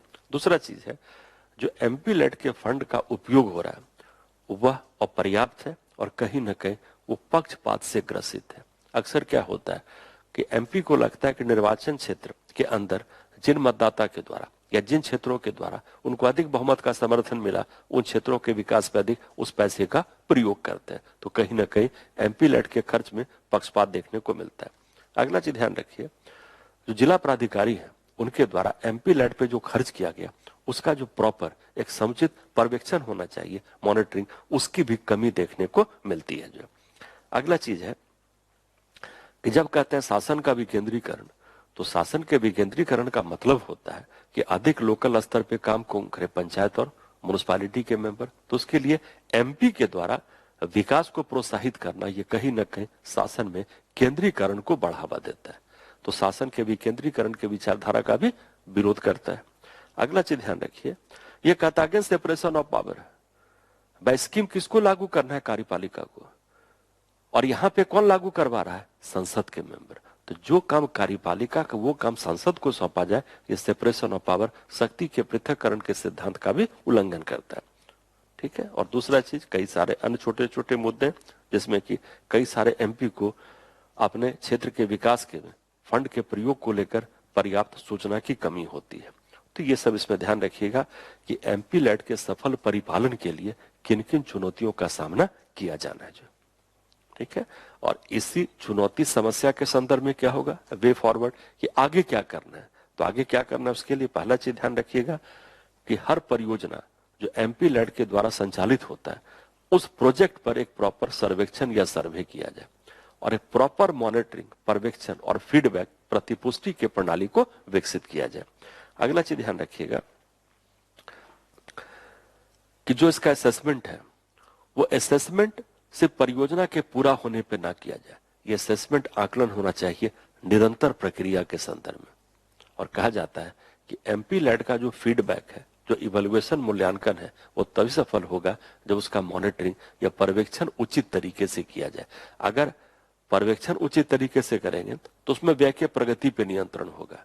तो अगर व्यय के प्रगति में कोई त्रुटि है उसको दूर कर सकते हैं, लेकिन अगर परियोजना के परिपालन के बाद उसका मूल्यांकन करेंगे तो त्रुटि ऑलरेडी हो चुका है, फंड का दुरुपयोग हो चुका है, तो ठीक है, आने वाले समय के लिए वो एक मार्गदर्शन का काम करेगा, लेकिन उस मौजूदा परियोजना में हम कोई सुधार नहीं कर सकते जो ऑलरेडी लागू किया जा चुका है। जो ठीक है। और प्लस आप लोग पढ़ते ही होंगे सामाजिक लेखा परीक्षण के बारे में, तो ये सब चीज को भी लागू किया जाए, क्योंकि सामाजिक लेखा परीक्षण होगा तो उसमें सामुदायिक भागीदारी अधिक होगा, ताकि एमपी लैड के पैसे का, फंड का सही सदुपयोग किया जा सके। जो ठीक है,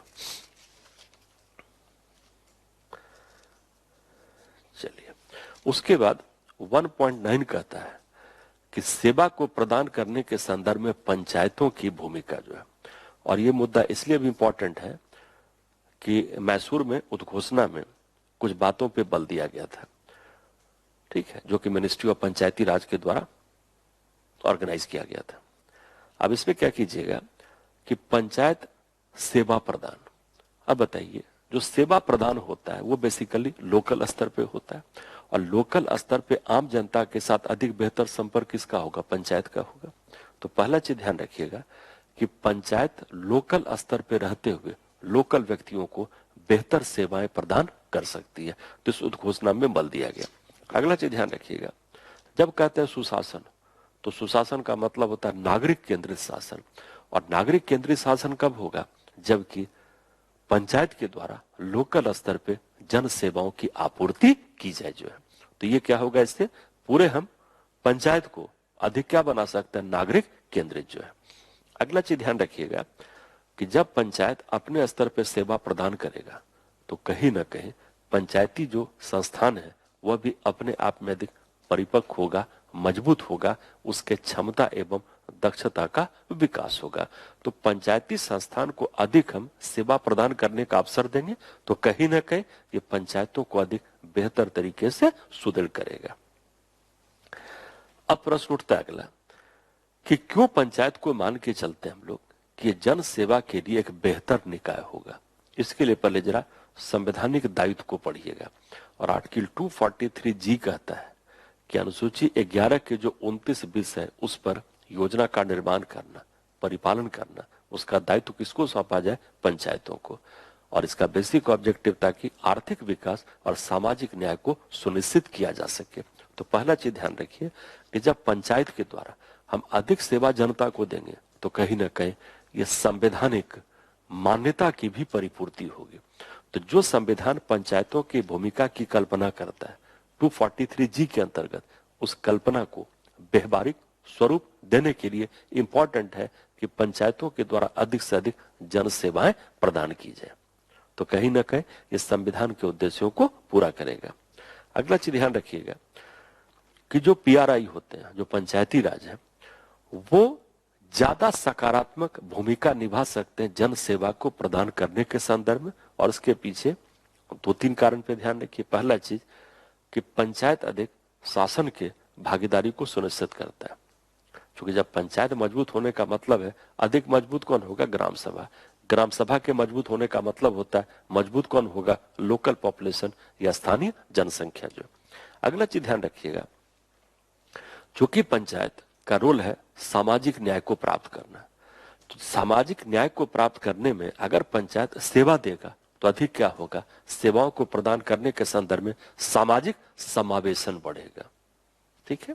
तीसरा फायदा होगा कि हम अगर पंचायत के द्वारा जन सेवाओं को प्रस्तुत करते हैं तो जन सेवाओं को प्रदान करने के संदर्भ में जो जवाबदेहिता होती है जनता के प्रति, वो पंचायतों के माध्यम से अधिक होगा। अब रिकॉल कीजिए, कोई सेवा केंद्र सरकार का संगठन दे, राज्य सरकार का संगठन दे और पंचायत दे, तो अधिक अकाउंटेबिलिटी किसमें होगा? लोकल स्तर पे।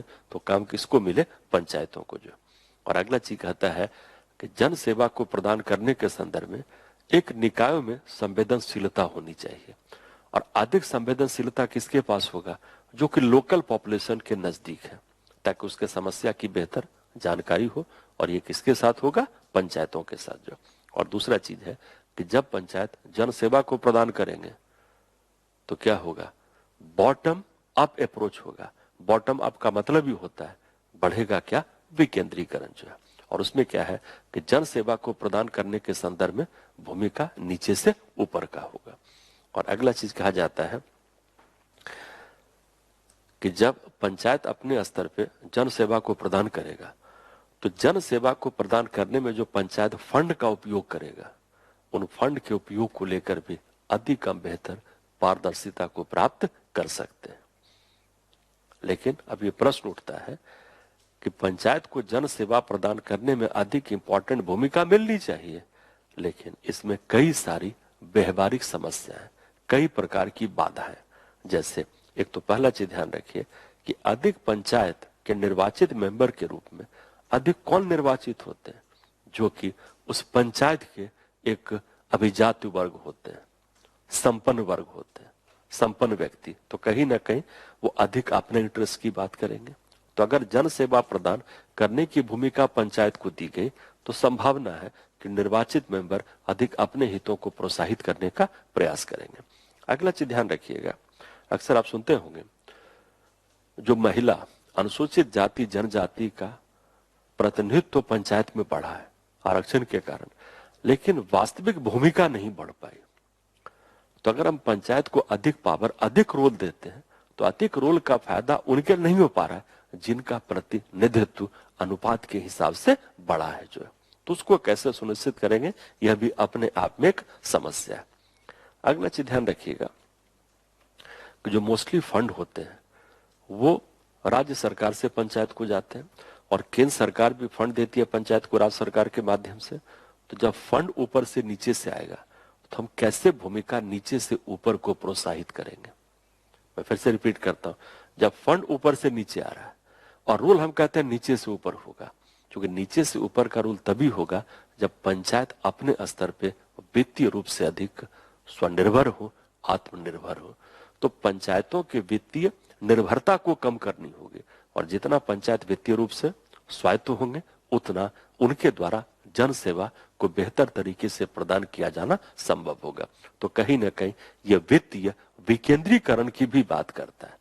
सिर्फ हम कार्यों के हस्तांतरण के द्वारा, दायित्वों के हस्तांतरण के द्वारा इस उद्देश्य को पूरा नहीं कर सकते जब तक कि फंड को भी ट्रांसफर ना किया जाए और उसमें भी विकेंद्रीकरण को प्राप्त ना किया जाए। अगला चीज ध्यान रखिएगा कि अनुसूची 11 के विषय को पढ़िएगा तो उस विषय को और अधिक बेहतर तरीके से परिभाषित करने की जरूरत है। तभी पता चलेगा कि किन किन क्षेत्रों में पंचायतों के द्वारा जन सेवा को प्रदान किया जाना अधिक संभव होगा या अधिक बेहतर होगा या अधिक प्रभावी होगा। और अगला चीज ध्यान रखिए कि पंचायत बेहतर जन सेवा तभी प्रदान कर सकते हैं जब उनके पास एक उपयुक्त प्रशासनिक या अधिकारियों का सहयोग मिले। और उचित प्रशासनिक तंत्र कैसे मिले, इसके लिए इंपॉर्टेंट है कि जैसे हम लोग कहते हैं केंद्रीय सिविल सेवा केंद्र सरकार के लिए और राज्य सिविल सेवा राज्य सरकार के लिए, तो एक स्थानीय सिविल सेवा का गठन हो जो किसके लिए बने, पंचायतों के लिए और पंचायतों के साथ नगर पालिका के लिए।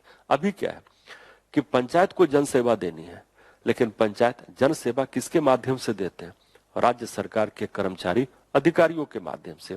और जो राज्य सरकार के कर्मचारी अधिकारी हैं उनकी जो प्रतिबद्धता होती है राज्य सरकार के प्रति, ना कि पंचायतों के निर्वाचित मेंबर्स के प्रति। तो जब तक हम पंचायत के स्तर पे एक स्वतंत्र प्रशासनिक तंत्र का गठन नहीं करेंगे तब तक पंचायत चाहकर भी जनता को गुणवत्ता और बेहतर सेवाएं प्रदान करने की स्थिति में नहीं हो पाएगा। अगला चीज है कि हम कैसे पंचायत को बेहतर करें। तो उसके लिए पहला चीज है कि लोकल स्थानीय स्तर की योजना को अधिक हम भागीदारी बनाएं। दूसरा चीज है कि हम पंचायत की भूमिका को क्लियर कट डिमार्केट करें, क्योंकि अभी पंचायत के भूमिका को लेकर ही कहीं ना कहीं ओवरलैपिंग या परस्पर व्यापकता देखने को मिलती है। अगला चीज है कि अभी जो पंचायत की भूमिका है जन सेवा को लेकर वो मोस्टली किस में है, जो केंद्र के कार्यक्रम जो प्रायोजित है या कुछ राज्य सरकार के कार्यक्रम को पंचायत लागू करती है।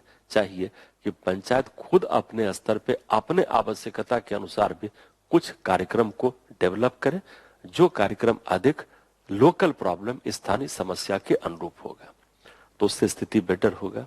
और अगला चीज जैसे हमने कहा कि जब पंचायत जन सेवा देगा तो इंपॉर्टेंट है कि पंचायत के क्षमता एवं दक्षता को विकसित किया जाए और ये तभी होगा जब पंचायत के निर्वाचित मेंबर्स को अधिक बेहतर तरीके से प्रशिक्षित किया जाए। हम शिक्षित होने की बात नहीं कर रहे, बात किसकी करें, प्रशिक्षित किया जाए। ठीक है।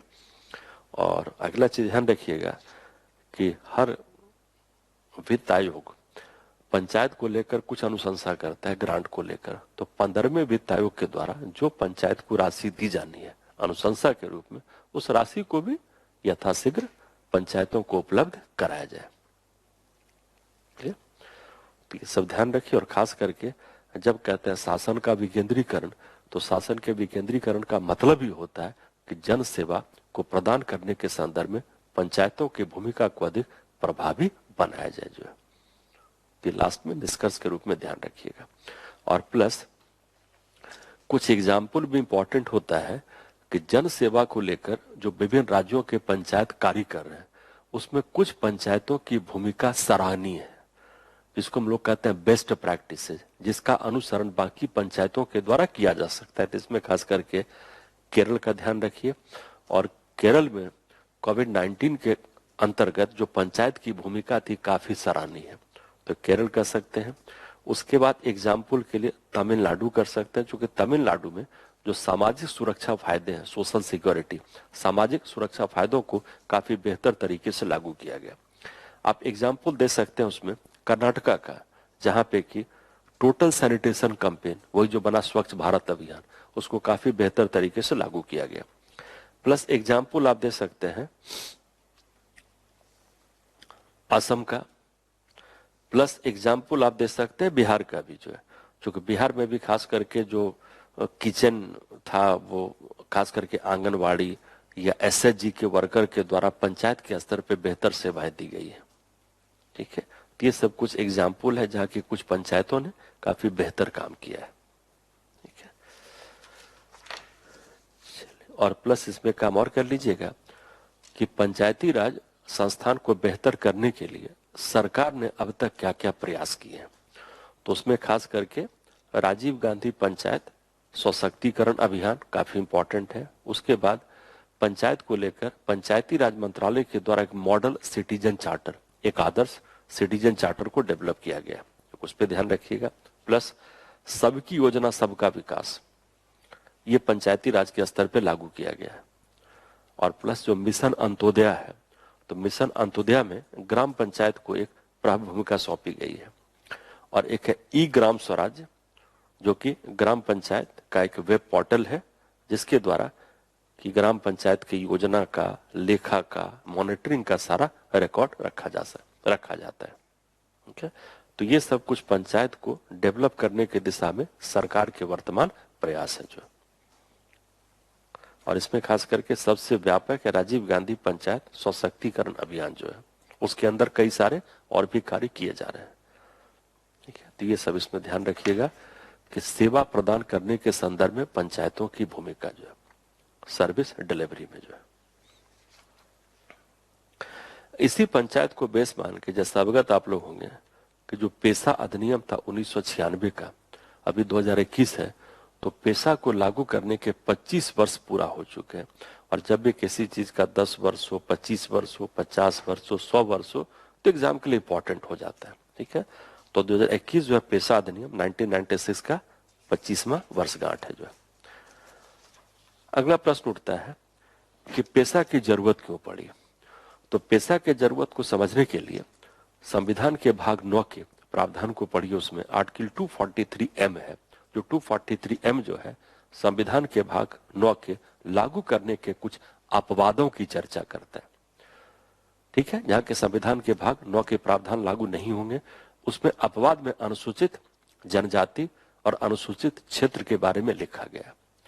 और उस अपवाद को वही संविधान का प्रावधान कहता है कि संसद विधि के द्वारा, रिपीट अगेन, संसद विधि के द्वारा भाग 9 के प्रावधान को अनुसूचित क्षेत्र, अनुसूचित जनजाति के क्षेत्र में लागू कर सकता है। तो इसी संदर्भ में पास हुआ पेशा जो है। अब यहाँ पे ध्यान रखिएगा कि अगर पेशा को आप लेकर चले तो पेशा को लागू करने का प्रमुख मंत्रालय पंचायती राज मंत्रालय है।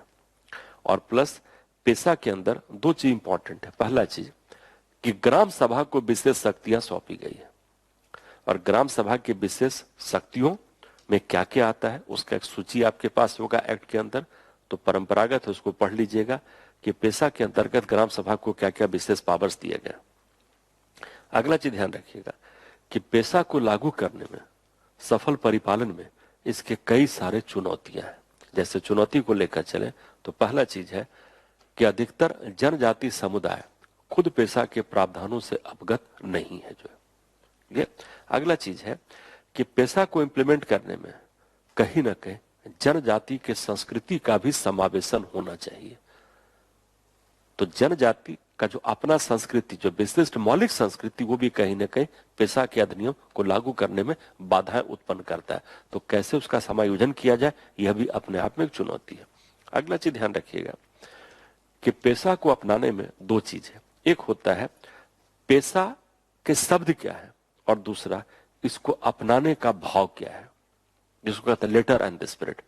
तो पेशा के जो शब्द है और जो पेशा की भावना है, उस दोनों के बीच में गैप देखने को मिलता है। और ध्यान रखिए कि जब भी शब्द और भावना के बीच में गैप होगा तो कहीं ना कहीं इसका परिपालन सफल तरीके से किया जाना संभव नहीं हो पाएगा। अगला चीज कहता है कि पेशा के अंतर्गत ग्राम सभा को विशेष दायित्व दिया गया, विशेष पावर भी दिए गए, लेकिन ग्राम सभा के स्वायत्ता को सुनिश्चित किया जाना संभव नहीं हो पाया। तो क्या मतलब हुआ कि ग्राम सभा को पेशा ने पावर दिया और ग्राम सभा की स्वायत्ता को सुनिश्चित नहीं किए, तो इसका मतलब कि ग्राम सभा को पेशा के अंतर्गत जो स्पेशल पावर दिए गए, उन स्पेशल पावर का उपयोग, उसका एप्लीकेशन, अनुप्रयोग ग्राम सभा अपने स्तर पर करने की स्थिति में नहीं हो पा रहा है। अगला जिस पॉइंट पे ध्यान रखिएगा कि किसी भी अधिनियम के सफल करने के लिए एक संस्थागत तंत्र होनी चाहिए। वो संस्थागत तंत्र को अब तक प्रभावी तरीके से विकसित किया जाना संभव नहीं हो पाया। और अगला चीज है कि अगर पेशा के प्रावधान का अनुपालन ना किया जाए तो क्या कार्रवाई हो, यानी पेशा के प्रावधान के अनुपालन को सुनिश्चित करने के लिए कोई तंत्र को डेवलप नहीं किया गया। इसीलिए अधिकतर केस में क्या है कि पेशा के प्रावधान का अनुपालन नहीं किया जा रहा है। ठीक है, अब इसमें होता है वे फॉरवर्ड। वे फॉरवर्ड का मतलब कि आगे क्या किया जाए ताकि पेशा को सफल बना सके। तो आगे पेशा को सफल करने के लिए 3-4 पॉइंट इंपॉर्टेंट है। पहला चीज कि जैसे पेशा है उसी तरह से मेसा को भी लागू किया जाए। मेसा मतलब है म्युनिसिपैलिटी आपका। अब यहां पे ध्यान रखिएगा कि पेशा तो एक्ट बन गया 1996 में, लेकिन जो मेसा है वो एक्ट नहीं बना, वो अभी भी बिल है आपका। और ये बिल प्रस्तुत हुआ था 2001 में आपका। अब कह सकते हैं 2001 से इतना लोकसभा का विघटन हुआ, लेकिन अभी भी बिल आपका जिंदा है। उसके पीछे कारण है कि जो मेसा का बिल था प्रस्तुत किया गया राज्यसभा में और अभी राज्यसभा के पास है। इससे लोकसभा के विघटन के बाद भी मेसा का बिल आज भी जिंदा है और राज्यसभा के विचाराधीन है। तो एक होता है कि जब ग्रामीण स्तर पे पेशा है तो शहरी स्तर पे पेशा को लागू किया जाए, तो पेशा के परिपालन के प्रभावकारिता को एक बेहतर अनुकूल वातावरण प्राप्त होगा। अगला चीज ध्यान रखिए कि पेशा एक एक्ट है। वो एक्ट सफल कब होगा? जबकि उसके अंदर उचित नियम को लागू किया जाए। और ये काम किसको करना है? मिनिस्ट्री ऑफ पंचायती राज को। तो पेशा अधिनियम के सफल परिपालन के लिए जो रूल्स या नियम होने चाहिए उसको अब तक बेहतर तरीके से डेवलप मिनिस्ट्री ऑफ पंचायती राज के द्वारा नहीं किया गया। और प्लस इसमें कहा जाता है कि मिनिस्ट्री ऑफ पंचायत ने गाइडलाइन तो दे दिया है, लेकिन वास्तविक नियम का निर्माण जो राज्य सरकार के द्वारा होना है, राज्य सरकार अब तक ऐसा नहीं कर पाई है।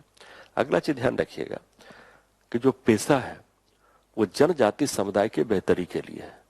तो बेस्ट तरीका क्या है कि जनजाति समुदाय के कल्याण विकास के लिए जो बाकी अधिनियम बने हैं उन अधिनियम को भी पेशा के साथ जोड़ा जाए।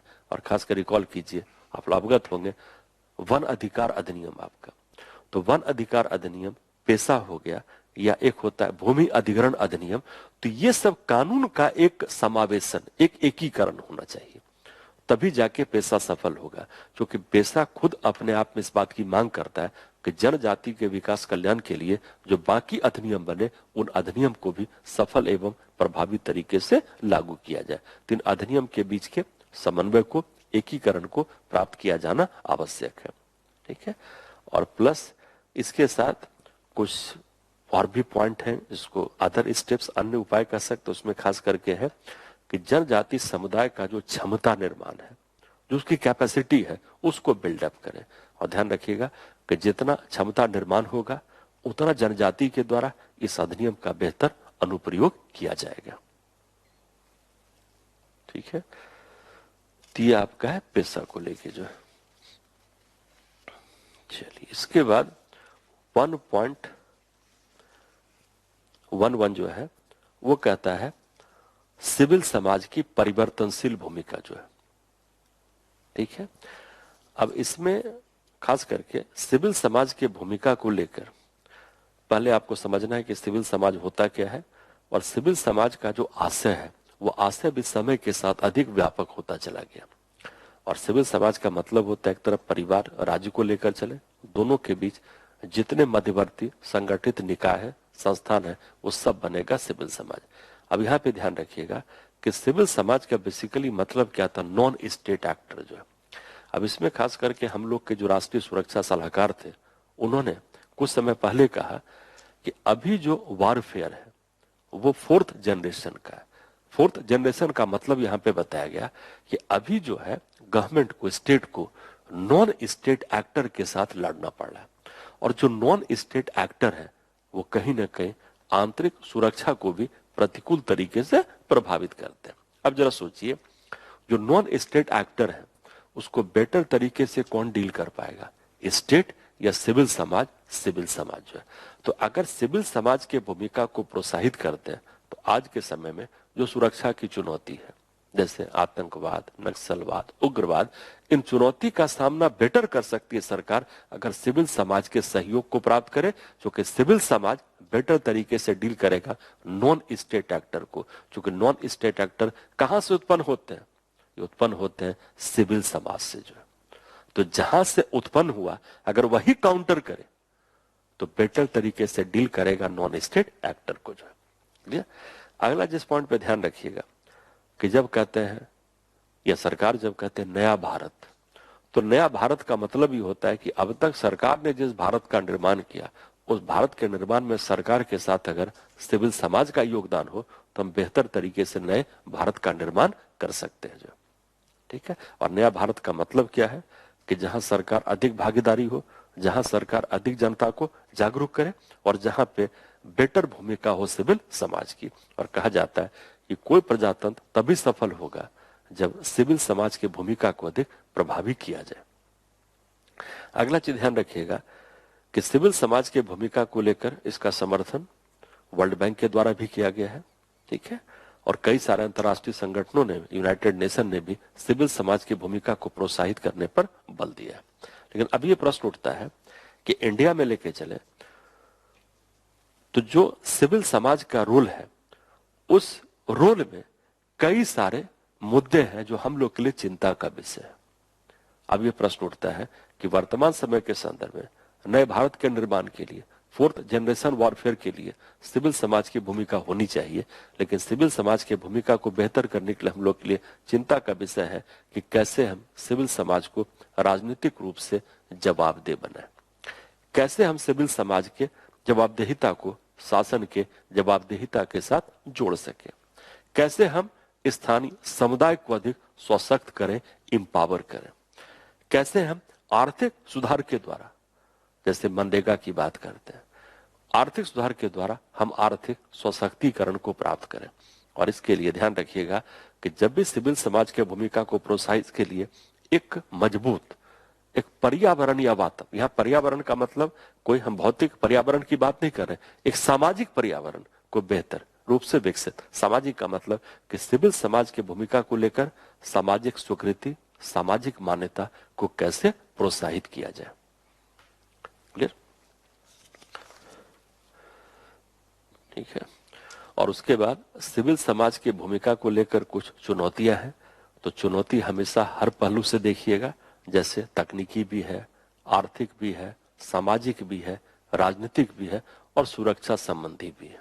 अगर आप सुनते होंगे एनजीओ का फॉरेन फंडिंग होता है, फॉरेन फंडिंग के द्वारा उस एनजीओ से कुछ विदेशी ताकतें अपने स्वार्थ को पूरा करते हैं, तो सुरक्षा के समस्या को भी उत्पन्न करता है। तो सिविल समाज को लेकर जो चैलेंजेज है उसको मौलिक रूप से इन सारे भागों में बांट के देखिएगा। अब ये प्रश्न उठता है कि सिविल समाज की भूमिका को बेहतर कैसे करें। तो नॉर्मल पॉइंट से जवाबदेहिता होगा, उसके बाद फंडिंग का एक सोर्स ना हो के मल्टीपल सोर्स होगा। जब मल्टीपल सोर्स होता है, बहुल सोर्स होंगे, तो खुद एक सिविल समाज के गतिविधियों पे नियंत्रण होता है, क्योंकि जब बहुल होगा तो हमेशा पारदर्शिता अधिक होगी, जब एकल फंडिंग होगा तो उसमें पारदर्शिता की कमी होगी। अगला चीज ध्यान रखिएगा कि जब सिविल समाज अपने व्यक्तियों को हायर करते हैं, प्रशिक्षित करते हैं, वहां पे भी कहीं ना कहीं नीति शास्त्र और नैतिकता के इंपॉर्टेंस को लेके चलना पड़ेगा। और प्लस अगला इंपॉर्टेंट है कि तकनीक के स्तर पे अधिक बेहतर तरीके से सिविल समाज के भूमिका में हस्तक्षेप किया जाए। इससे क्या होगा कि सिविल समाज का बेटर मॉनिटरिंग होगा जो। लेकिन इसमें ध्यान रखिएगा कि सिविल समाज का आधार ही होता है स्वायत्ता। बिना स्वायत्ता के हम सिविल समाज की कल्पना नहीं कर सकते, लेकिन स्वायत्ता का उचित दिशा में प्रयोग तभी होगा जब सिविल समाज संगठनों पे नियंत्रण किया जाए। और जब नियंत्रण होगा तो हमेशा ध्यान रखिए नियंत्रण इस प्रकार का हो जो कि अत्यधिक ना होकर प्रभावी हो।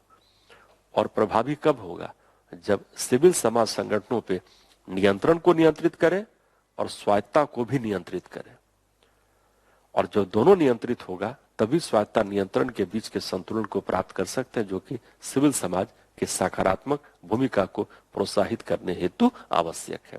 अगला ध्यान रखिएगा कि सिविल समाज संगठनों पर नियंत्रण होना चाहिए, लेकिन चूंकि स्वायत्ता को बना के रखना है तो नियंत्रण में अधिक ध्यान देंगे अनौपचारिक पक्ष पे।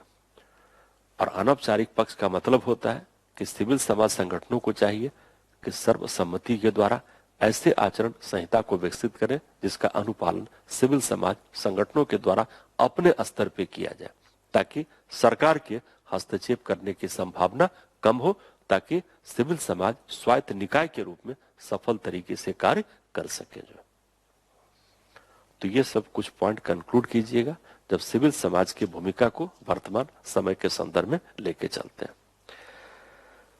अगला जो 1.12 है आपका, वो आपका डिजिटल संप्रभुता जो है। और डिजिटल संप्रभुता का इंपॉर्टेंस कहां से चला, उसमें रिकॉल कीजिए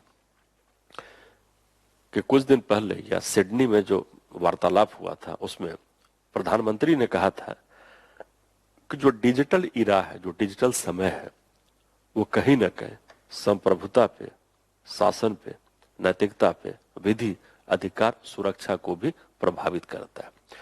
अब ऐसे मुद्दों को समझने का बेस्ट तरीका है कि जब कहते हैं डिजिटल संप्रभुता, तो जरा सा समझिए ई शासन जो है। अब अगर ई शासन को लेके चलेंगे तो शासन प्रणाली में आईसीटी का प्रयोग होगा और आईसीटी के प्रयोग के द्वारा हम शासन प्रणाली को ट्रांसफॉर्म करते हैं, परिवर्तित करते हैं। अब प्रश्न उठा, जब शासन का ट्रांसफॉर्मेशन होगा, शासन का परिवर्तन होगा, तो परिवर्तन होगा हर चीज में, संप्रभुता में होगा, शासन में होगा, नैतिकता में होगा, विधि में होगा, अधिकार में होगा, सुरक्षा में होगा।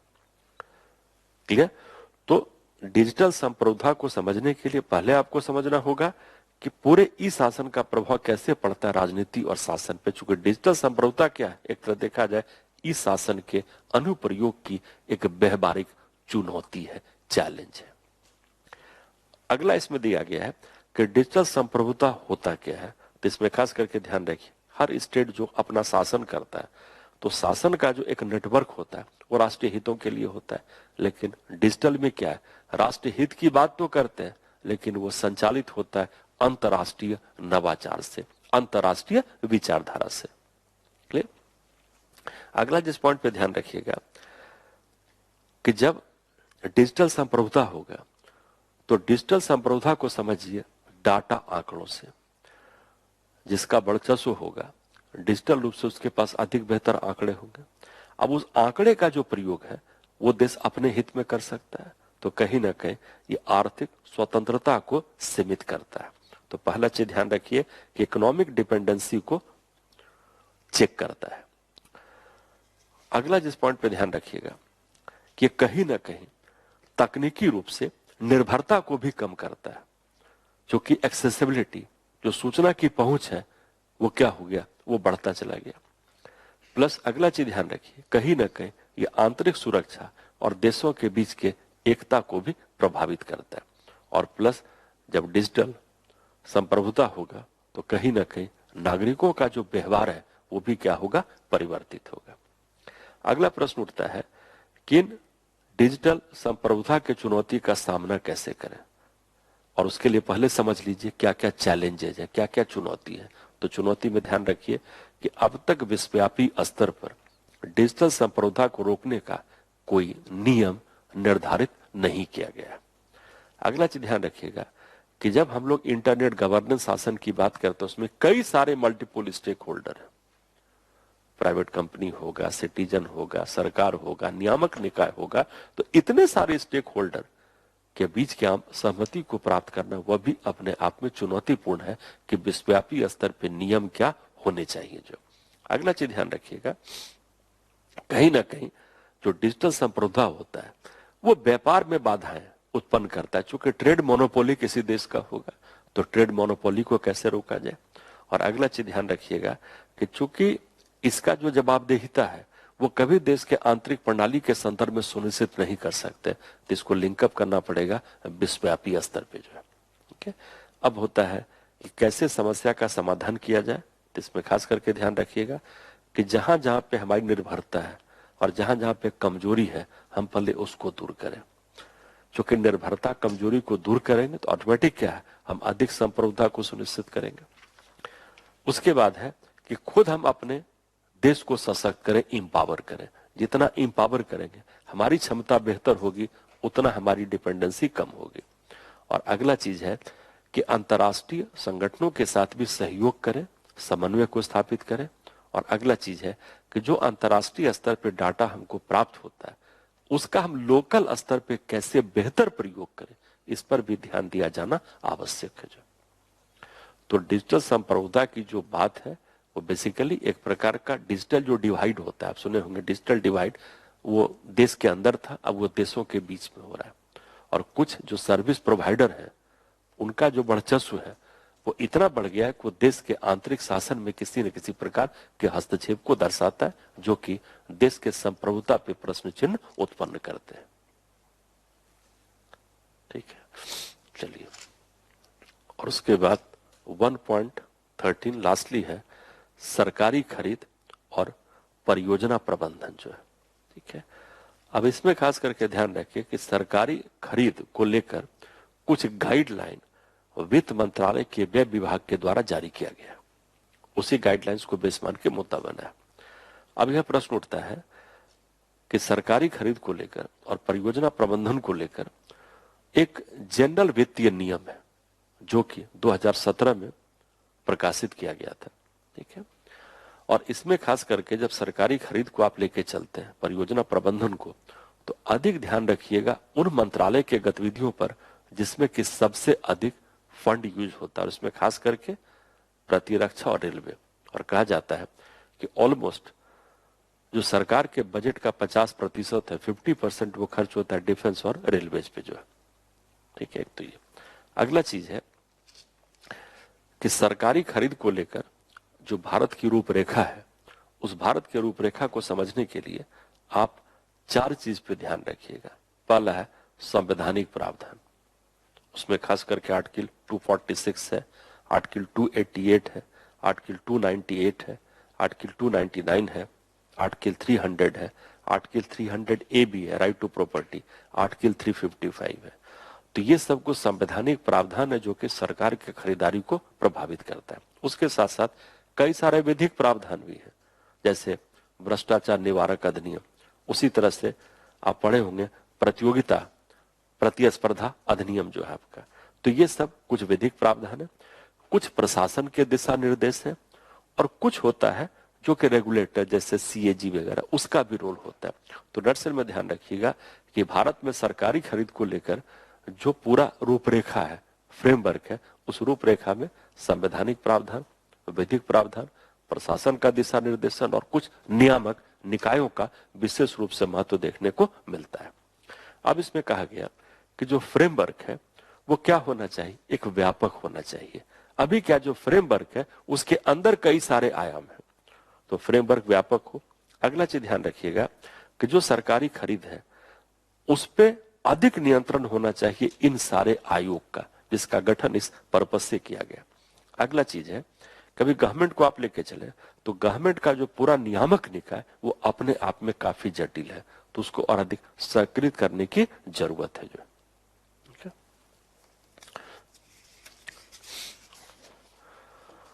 और इसमें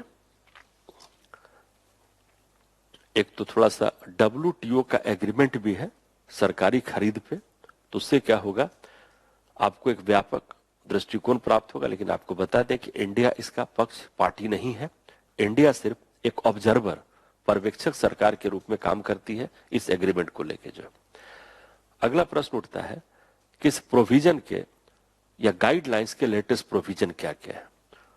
ठीक है, उसके बाद है कि जो सरकारी खरीद है उस सरकारी खरीद के संदर्भ में क्या क्या चैलेंजेज हैं। तो चैलेंजेज में खास करके 5 पॉइंट पे ध्यान रखिएगा। पहला चीज है संसाधन का गैर कार्यकुशल तरीके से प्रयोग करना, दूसरा है भ्रष्टाचार करप्शन का होना, और करप्शन क्यों होता है?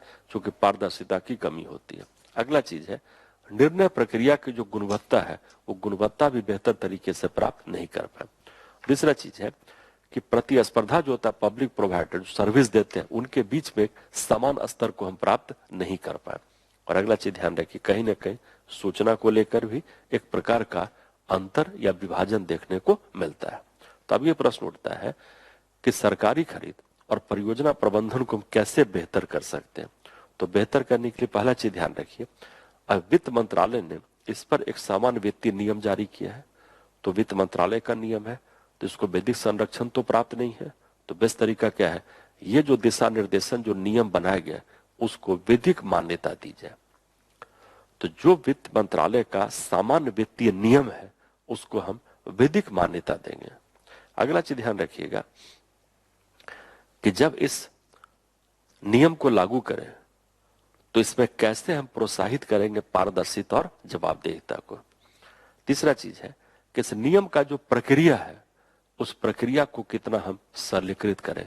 जितना सिंप्लीफाइड होगा, सरलीकृत होगा, उतना उसका परिपालन अधिक बेहतर तरीके से प्रभावी होगा। अगला चीज है कि सरकारी खरीद तो अपनी जगह पे होता है लेकिन इसके वैकल्पिक व्यवस्था को विकसित किया जाए, अल्टरनेटिव को जो है। और अगला चीज ध्यान रखिएगा कि जो सरकारी खरीद के अधिकारी हैं, जो उत्तरदायी हैं, उनको अधिक जागरूक करने और अधिक प्रशिक्षित करने की जरूरत है ताकि सरकारी खरीद और परियोजना प्रबंधन को गुणवत्ता तरीके से अधिक बेहतर और प्रभावी किया जा सके। ठीक है, तो पिछले क्लासेज में जो डिस्कस हम लोग किए थे मेंस 365 में, उसमें आप इसको भी शामिल कर लीजिएगा। तो ये घटनाक्रम आपका नवंबर तक अपडेट होगा जो है, और दिसंबर में भी कुछ हुआ था वो हमने ऑलरेडी क्लास में मेंशन कर दिया। तो आज के दिन तक का अपडेटेड सूचना इन सारे विषयों को लेकर जो है। ठीक है, चलिए तो सबके लिए ऑल द बेस्ट, अच्छे से पेपर दीजिए मेंस का जो है। चलिए।